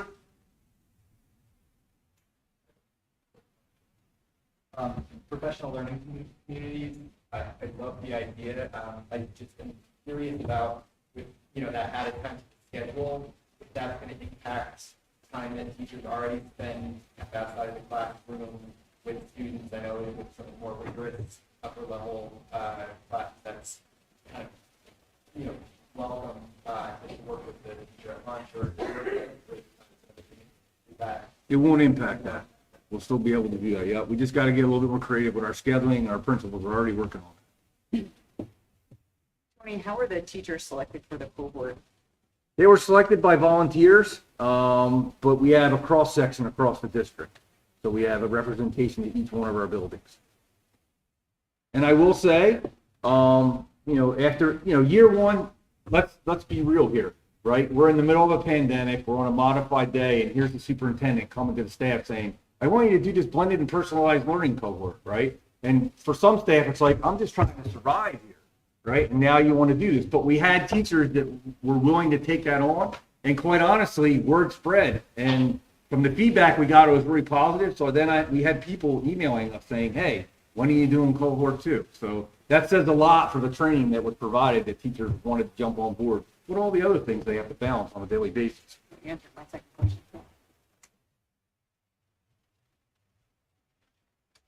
All right. I know the public has been waiting patiently. So the way we need to do this is we will open up public comment, but the first public comment will only be on the violence and vandalism report, the first presentation that I did. And then once we close that out, then we will go to public comment, and then it would be for anything we've talked about so far.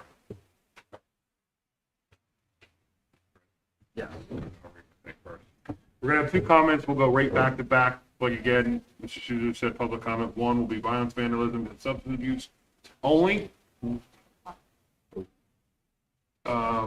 We have procedures and requirements that include standards of conduct that need to be followed by members of the public during public comments. If a member of the public becomes disruptive during a public meeting, including during any period or public comment, the member of the board charged with running the public meeting shall warn the disruptive member of the public that continued disruption may result in being prevented from speaking during the public meeting or removed from the public meeting.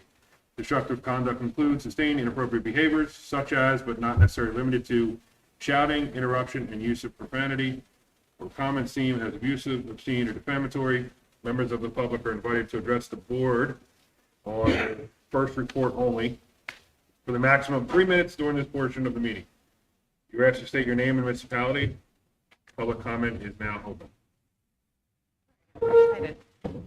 So Michaela Birdie-Shaw, West Amwell. I had one question about the substance use. You identified that you will be separating the vape versus, nicotine versus other contraband, right?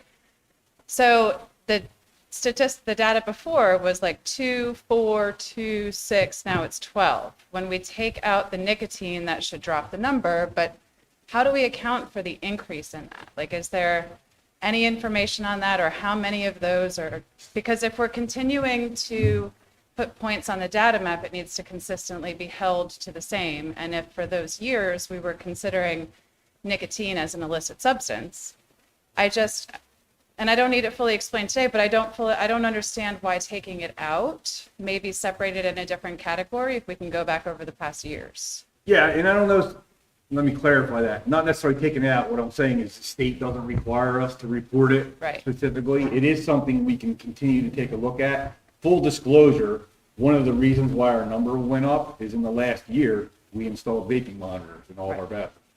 That's what I thought, but I wasn't sure. And I guess I think it's all important to kind of capture, and I didn't know, like, okay, so if the state doesn't require it, then why were we doing it before? And if it's, you know, a part of who we are and the mission that we're doing and to eliminate all substances, I guess I'm just wondering, is it like, I don't know, just wanted to kind of address it. Just seemed odd. It's still I mean, we all know vaping is a major issue that our kids are dealing with. One of the things that we've talked about specifically is on a first offense for vaping, which in our code of conduct talks about like disciplinary, the consequence would actually be going to an educational vaping. Because it is something that is continuing growing, and unfortunately the companies are, you know, basically putting out their propaganda, you know, trying to market towards that population with the flavors and all the other stuff. So it's definitely something that we're going to continue to keep data on. It's just not necessarily data we have to report to the In state. that way. So it'll still be tracked and. Correct, managed. absolutely. Okay, thank you. I appreciate it.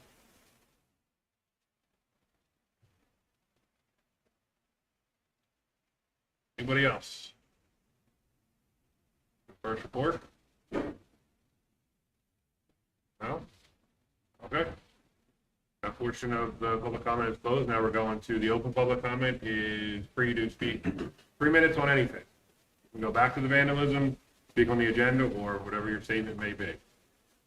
Or Mr. Hewitt's presentation also. Anything.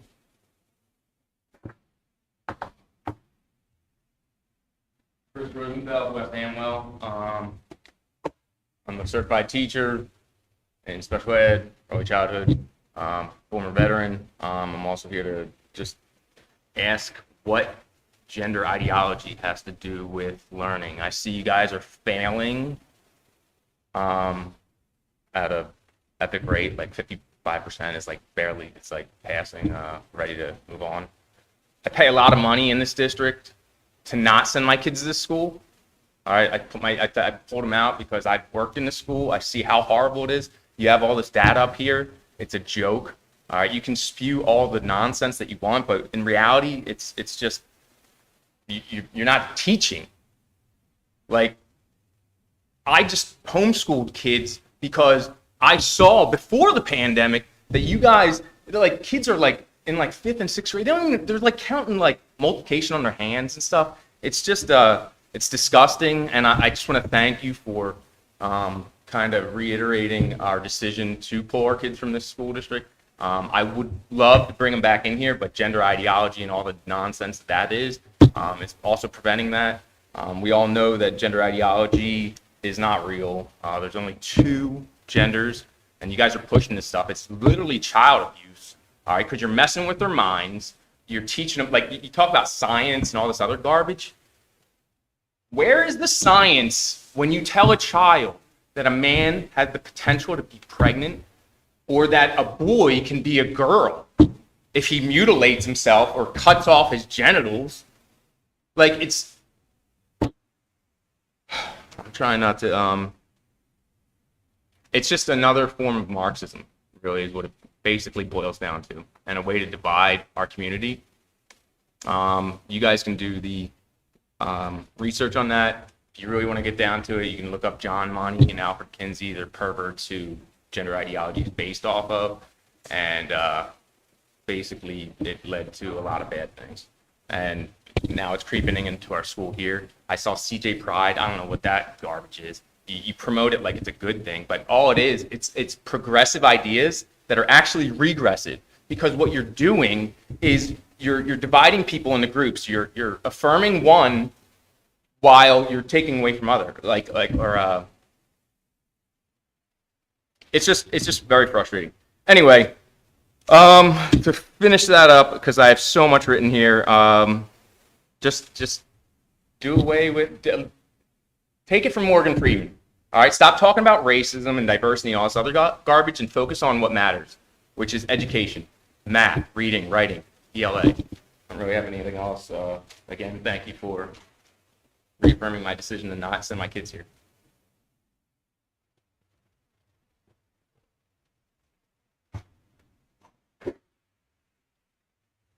Good evening. Scott Cohen, Raritan Township. And here as a representative of the NAACP, which, if you're not familiar, in Hunterdon County launched in May of 2015. I applaud the board in the work and the energy and effort that they're putting in the Youth Bias Task Force report. That was an interagency report. That was a combination of law enforcement, the Office of Civil Rights, and others around the state. We know from facts from that report, not my information, not my data, this was the interagency report from the state, that in 2015, we had 367 youth bias incidents in the state of New Jersey. In 2021, that number rose to 1,871, nearly a five-fold increase, and it continues to go up. We know from the report and from the data that members of the Black, Jewish, Latinx, and LGBTQIA+ communities, in that order, are those that are targeted based on the data from the Youth Bias Task Force. Those who do not identify or ally with members of these groups, and therefore are not impacted by these incidents, are typically the ones pushing back against our anti-bias bullying, harassment, and intimidation efforts. We want you to know that the NAACP is here to work collaboratively and cooperatively with the Board of Ed in the efforts that you're embarking on. Now, again, I said that that task force included the Division of Civil Rights, Department of Education, Office of the Secretary of Higher Education, Department of Children and Families, Office of Homeland Security and Preparedness, the New Jersey State Police, the Division of Criminal Justice, and the Juvenile Justice Commission, all working together. We know the statistics, you've shared them with us, that people of color are disciplined and suspended at a rate of 3.1 times that of their peers, and that for academically advanced classes, when it comes to honor and AP, that people of color are overrepresented in lower level courses and underrepresented in higher level courses. So again, we're here to help, we're here to partner, we're here to collaborate, and we applaud and appreciate your efforts. Thank you.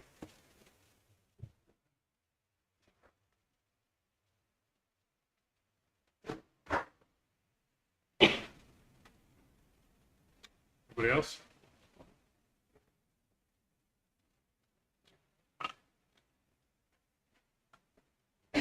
Hi, Jenny Andreoli, West Amwell Township. Regarding the state testing, I appreciate all the work you put into it. I appreciate what you presented today, showing us what you'd like to do to increase academic achievement. Unfortunately, I'm not convinced it's going to work. It would help maybe if you provided to us some data showing that these programs that you're talking about, the blended and the work with the teachers, show us data where this has worked, evidence. You know, add that to your presentation when you put it online tomorrow. That would be great. That would give us some assurance. I've been raising a red flag about state testing for at least 5 years. I've been told over and over and over again, we are on it. We are working on it. It will improve. Imagine my surprise this year when I got another letter telling me that my daughter's test scores have tanked once again. This is even after spending time with Mr. Hewitt and the guidance counselor staff looking at a specific plan for her and talking about what's occurring in the district. It's not working. I'm getting the same answers every single year, and it's not working. If you feel these programs are going to work, you're going to have to prove it. You owe it to this community, all of you, not just Tony. I know I'm looking at you. You all owe it to the community to show us that this is going to work. Give us measurables. Come back to us quarterly and show us you are making progress, because we've not seen it over 5 years. These numbers are not post-pandemic. This started pre-pandemic. This man's right. It's been a disaster for a minimum of 5, if not 10 years. And we're not seeing the level of progress that we should. We know there are certain factors at work to improve academic outcomes. We know that it requires parent involvement. You've got it. You've got that. You've got small classrooms. And more importantly than anything else, you got money. This district has provided you the money you need to achieve much better scores. Don't talk to me about state standards. I don't want to hear that we're meeting state standards. I want to hear we're exceeding them. Our SAT scores rank us number 177 in the state. Our neighbors, North and Central, are 50 and 53. We spend more money per student or close to the same range as they do. We have smaller classroom sizes. We've provided you with what you need. Give us the results. This is an investment on our community. Our return on investment right now sucks. Okay? I want to see measurables, and I want to see those measurables reported on a regular basis. I don't want to wait another year and have to contact Mr. Hewitt again and say, what are we doing to improve this? Every single year. It's got to stop. It's got to stop. You've got to come up with something that's actually going to work, because it's clear as day. It's not working. Thank you.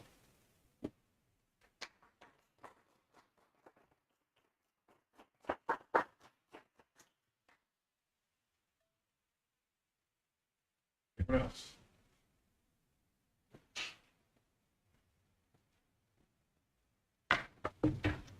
Hello, my name is Andrea Little from West Amwell Township.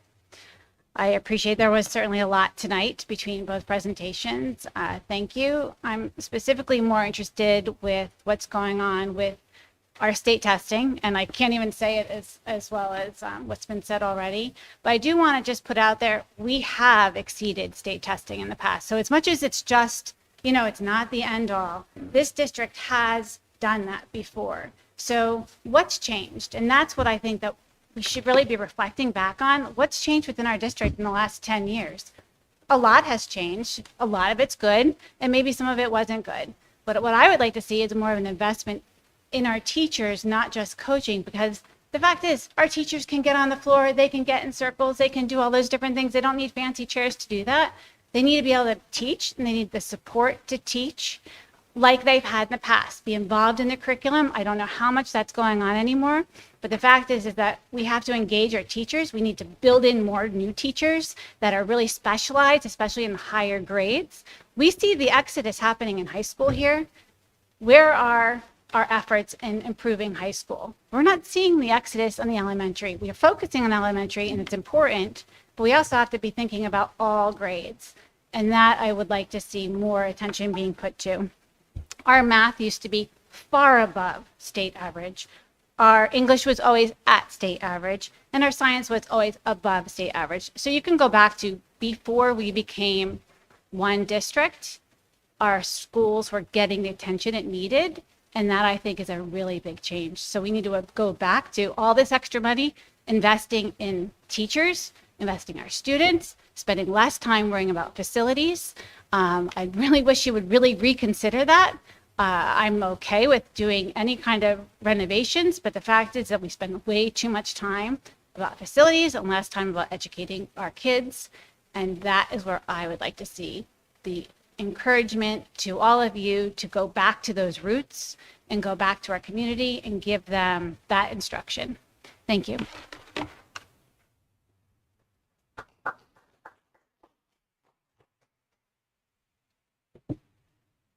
Anybody else? Hello again. Michaela Burdyshaw from West Amwell.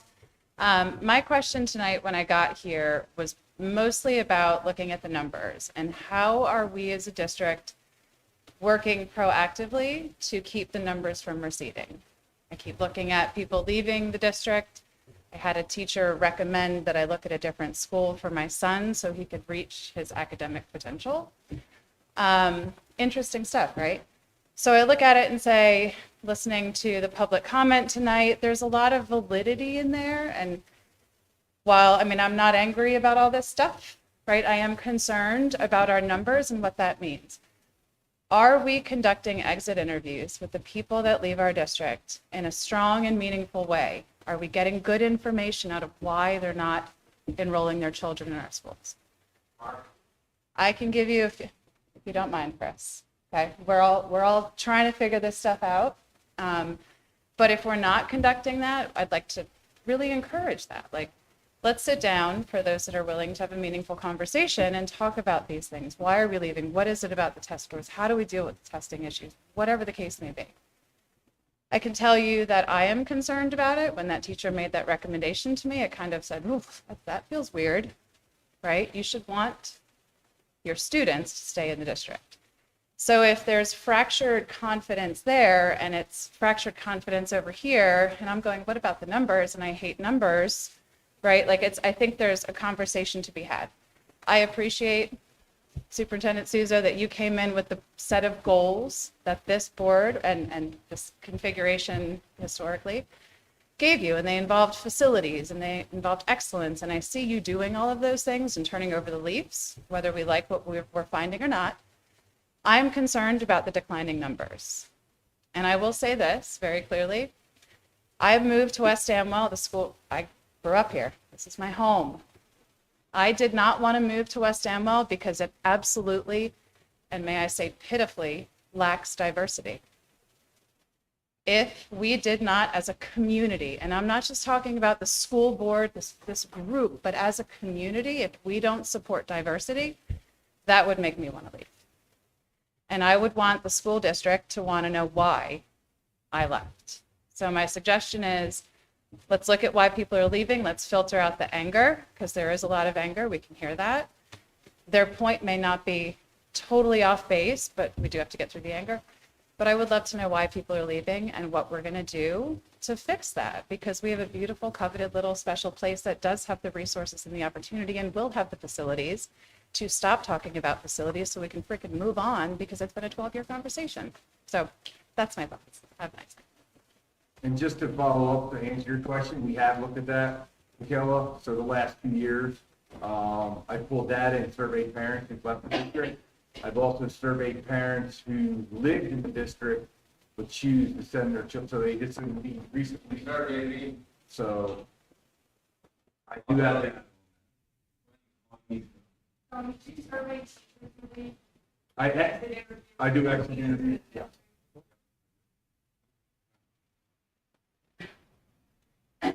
The survey just go out via email. Survey went out, correct, email. We also look at the data. Parents typically will give a reason for withdrawal, so we pull that out of our absence. But then we also, Mr. Rosenfeld, please keep it down. You're out of line. Yes, it is. You get one talk up here, 3 minutes. You get another one next. It's not helping the situation. What is? 3 minutes you had to say it. You're interrupting people. No. Sit there and quiet. If you don't like it, there's the door. You get another time to speak. I was just trying to figure out if maybe there's another method, because I know that we've done it, we've started it, but we haven't gotten a lot of participation. May I add one thing to that related, and this is not to downplay anybody's concerns. Everyone leaves and they have their concerns, right? But I can tell you that going back to 2010, before there was a regional district, there were concerns in this community because there would be roughly 70 kids that could have been going to South Hunterdon High School who would be going to other schools. And so every family has their reasons. You know, one thing that we do have in this area is that we have a number of really nice, affordable private schools, Lawrenceville, you know, Hunn, Pennington, Notre Dame, whatever it is. So, well, you know what? We live in a affluent area, and people can afford to have their kids come to elementary school and then decide. If they decide that private school is right for them, they do. I'm just saying this is not a problem of the last 2 years or the last 5 years. This is an ongoing thing that has been happening here for a long time. Okay, so I'm not trying to dig into the reasons for it or any other thing. Every family has to do what's right for their kids. Okay, but I'm just saying it is not something that is a new problem. This is something that South Hunterdon has historically dealt with. My name is Anthony Faleo with Stanwell. There are no affordable programs as far as the schools. You just mentioned the Hunn School is $22,000 a year. Notre Dame is $16,000 a year. Wilberforce, $17,000 a year. We all pay quite a fair share of taxes in this township, and we shouldn't have to pull our kids from this township to go to another school. So for the comment that there's affordable options to send from, is completely outrageous. Okay, so you can roll your eyes and shrug your shoulders, but if you have an extra $17,000 laying around, okay, and that's, thank you for him interrupting me and you telling me that as well, okay?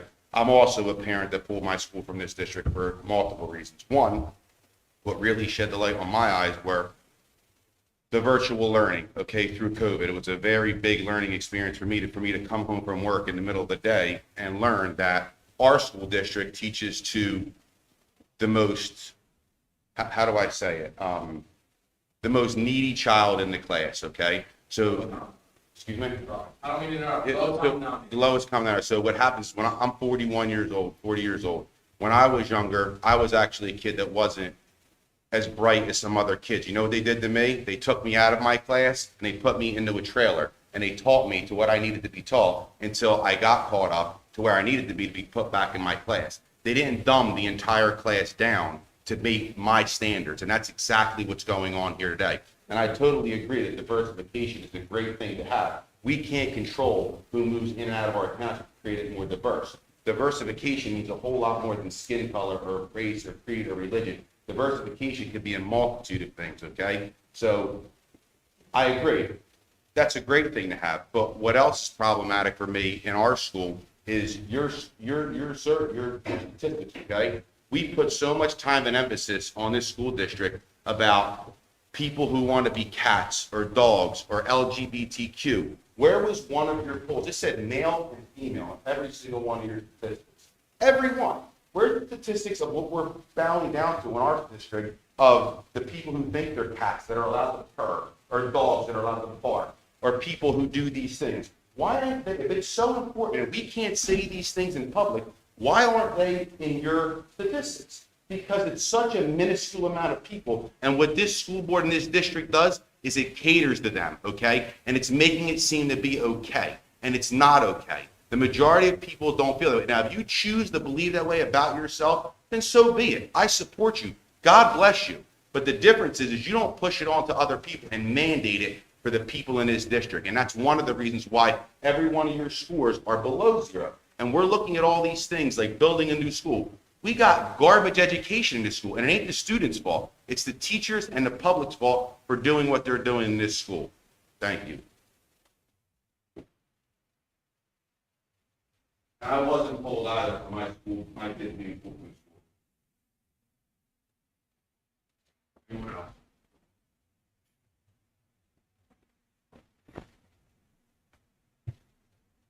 First part of public participation is closed. There will be a second. Moving on to our agenda.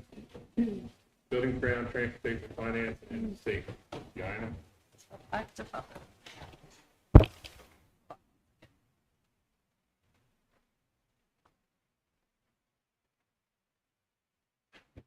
Okay. Buildings, grounds, transportation, safety, finance. We met on Thursday. You guys hear me? We met on Thursday. So we did talk about the updates on the school construction project, which is moving along. We're getting ready to submit documents to the DCA, which is the next step in the process. And I know Tony shared some renderings of the 5 through 8 building. I think he just shared them. I don't know if he shared them publicly or not yet, but so that's moving along. We had a lighting upgrade, just a demo that was done free of charge in one of the classrooms, old chemistry room down in. We're having trouble hearing that. You can't hear? Sorry. I don't. That's your. Oh, I'm sorry. I thought. Sorry. I'll just be a little bit louder. So we did a lighting. We were party to a demonstration lighting upgrade in one of our classrooms to see if there's energy savings. So that more to come on that to see what the audit produced and if that's something that we are going to invest in.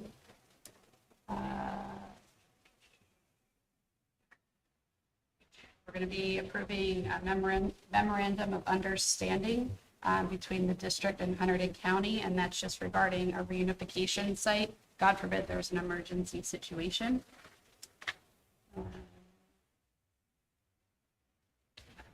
budget development. So Andrew shared in the meeting that he's working on the initial steps to get the budget developed, and will be brought to our committee, hopefully in a month or so. Transportation, the bus cameras have been installed in all of the buses, and we also hired a new bus driver, which is huge because there's been an ongoing shortage, so we're happy to have it. And that. So I'd like to move items A. Oh, I'm sorry, there's one more thing. We're accepting an LAEF grant for about $4,300, and that's for a Broadway, a class trip to Broadway for drama and ninth grade ELA students. So with that, I'd like to move item A through N. Second. Open for discussion, any discussion on item A through N?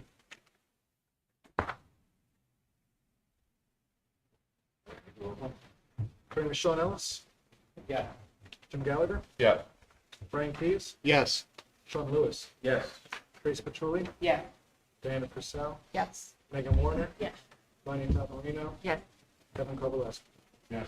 Motion carries.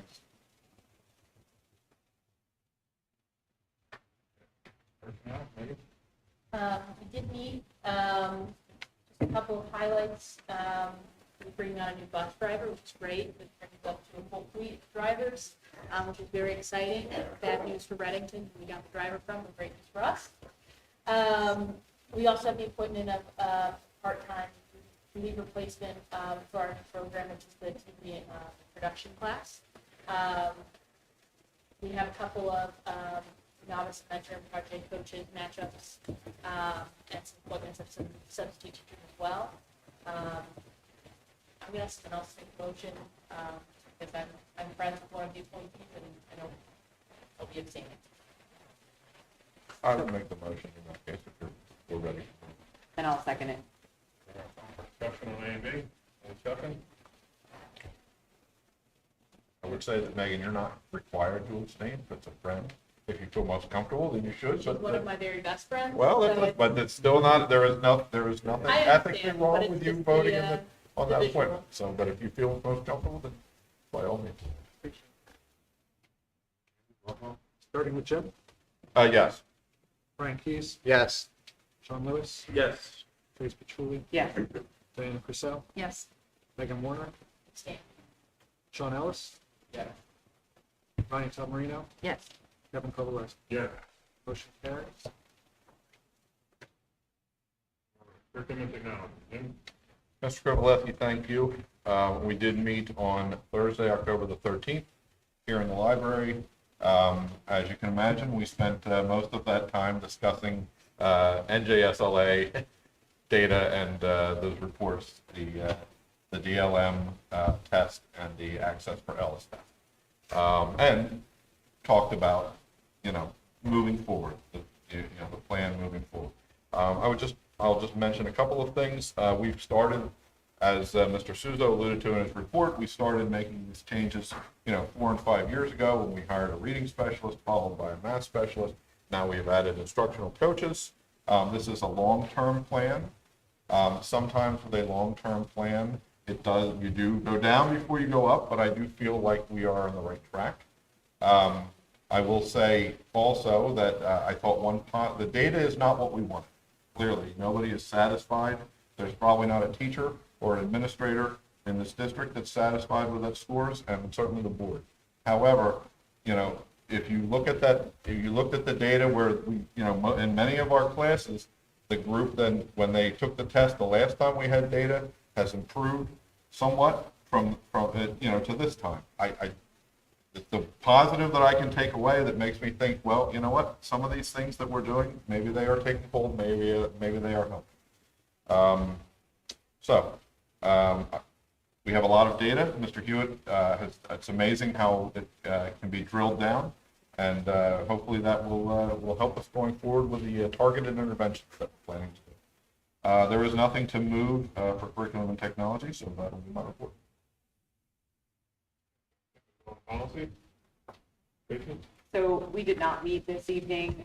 We are presenting forward for second read, one policy and one regulation, both related to the cooperation with the law enforcement agency when they are necessary. And so I'd like to move letter A. Thank you. Open for discussion, any discussion? I'd like to ask a question. I know that last, at the first reading, I asked about the MOU that's referenced in the policy, and I know that it's quite extensive. I never got a link. I couldn't find that, and I don't know if the public has access to that. And so I'm concerned that we're going to be voting on something that maybe the public hasn't seen, or I haven't seen recently, and something that I haven't really tracked down myself. So if we vote, I'll probably abstain, but I think that it's kind of important to So we are voting today on this. Yeah. It was put out September 29th. You received it. Yeah.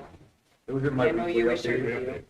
Okay, it's really hard to know exactly where those things are. I tried to search on the, multiple search avenues on this Word doc thing and it didn't come up. So I understand that it was out there, but I think a little bit more effort.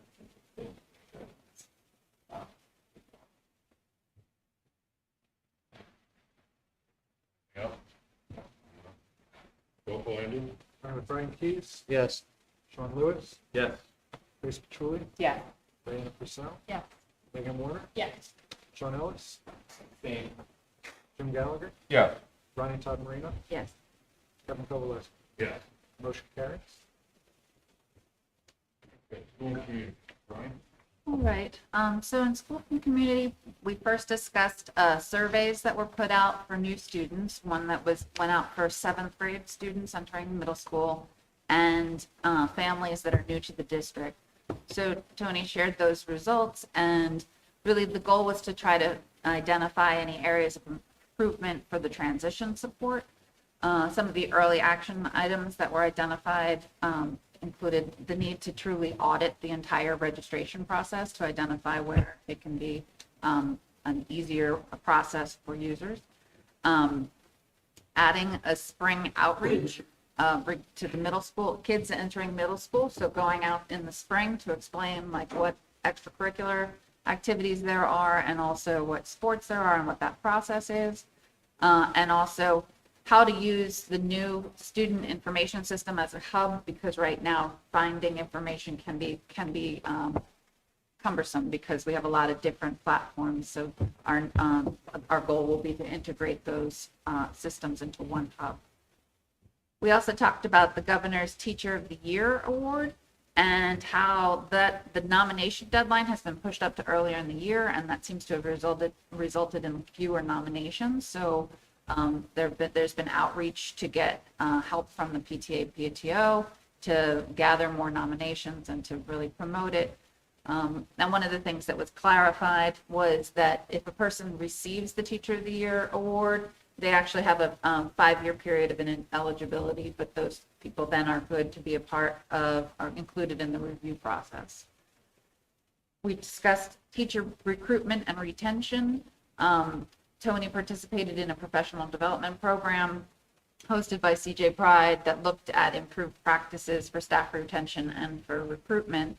And so he's working with the admin team to really expand and individualize the ways that teachers are supported and recognized based on what works best for that individual. We also talked about recruitment practices and how there's been some lessons learned over time shared by the group. Tony also talked about how just the simple thing of using Indeed as a app, classified app, I guess, has helped us to recruit additional candidates for non-teaching positions. So that's been pretty significant improvement. We talked about Satchel Pulse. because after the initial email that went out to introduce Satchel Pulse, there were a lot of questions. So Tony sent out a second email that clarified that and reminded families that they could opt out. Most of the questions were really around how the data would be used, and opportunities where it could be misused. So Tony really clarified that how we're going to be using Satchel Pulse is to review the effectiveness of our social emotional learning programs, and not to develop individualized pull-out interventions for individual kids. So, and then we talked about the importance of district communication, how there's really been a prioritization of communicating through the newsletter, but also to regular press releases for the public, for those that don't have children in the district. And so these press releases will be really important, not just when we have achievements, but also when we have challenges, including things like what we'll be doing to improve district test scores, and as we start the construction of the new school. I have nothing to move.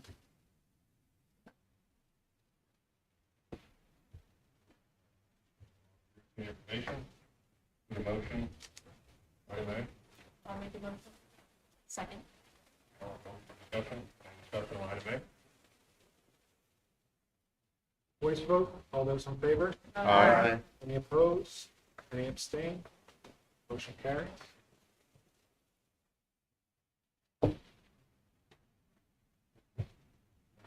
Brings us to the second part of our public comment. Public comment is now open again, 3 minutes. For the rules I read. It's now open. If anyone would like to say anything?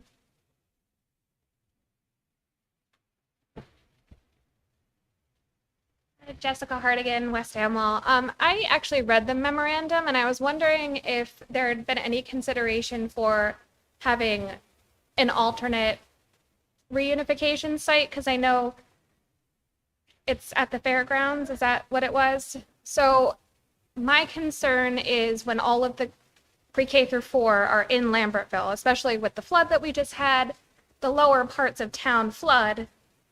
The Presbyterian Church is what I was thinking is in a higher part of town.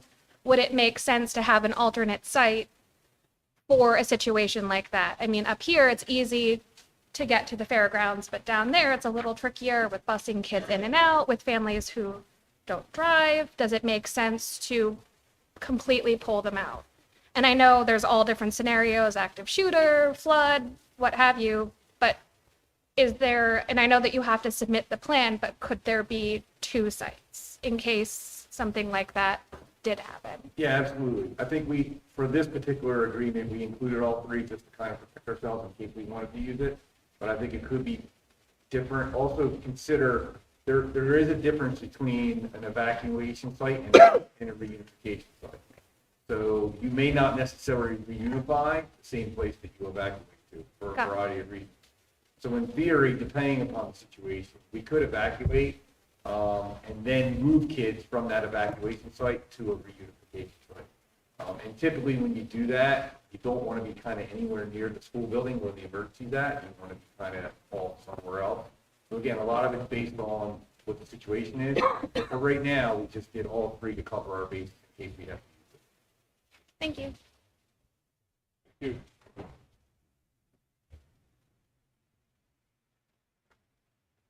Sorry, my foot fell asleep.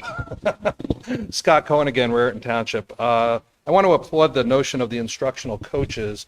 I guess I would just have some question around those in terms of some of the data we saw reported out tonight. If those instructional coaches are bilingual to support the ELL population as you look to personalize and differentiate the instruction.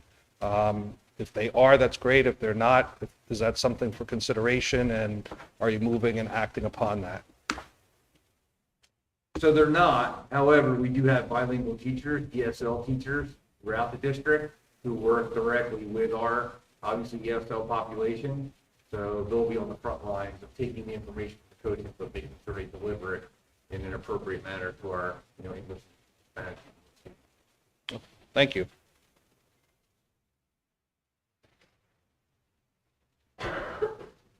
Hi, Fatima Hollis, West Amwell. As you mentioned something about tutoring. Has that been offered yet? No, it has not.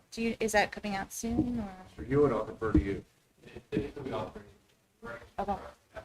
Okay, and then as far as the interventions, when do we find out about it?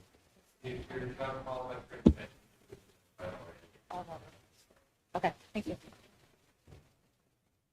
May I follow up on that? So with regard to the tutoring, that's usually right after school, right? So we now have a late bus here, so that if there are students at least at the middle school, high school, we can, they will be able to take part in tutoring and then still get bused to Lambertville or West Amwell, wherever they are going. Correct. Correct? Sorry, that's my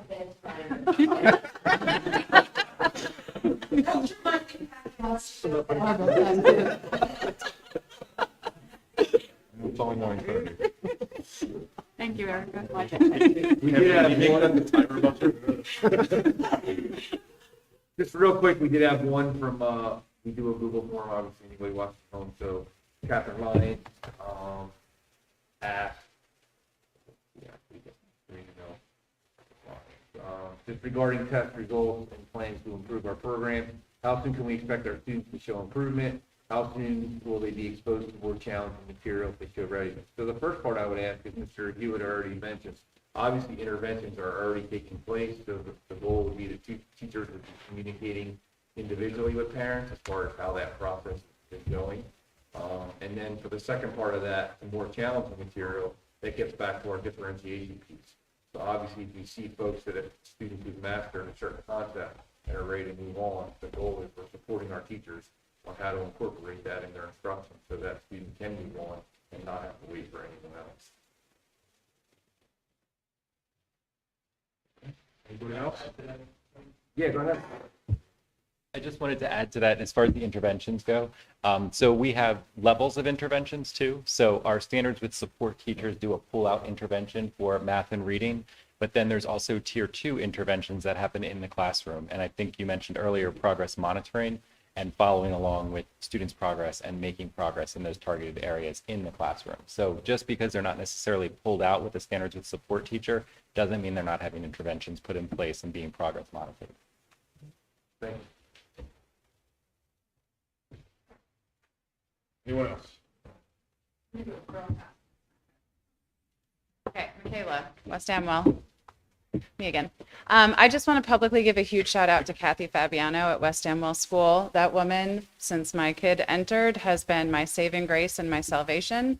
But she also sees my kids and she shows up, and I have sometimes some of the best conversations with her about strategy and what do we do.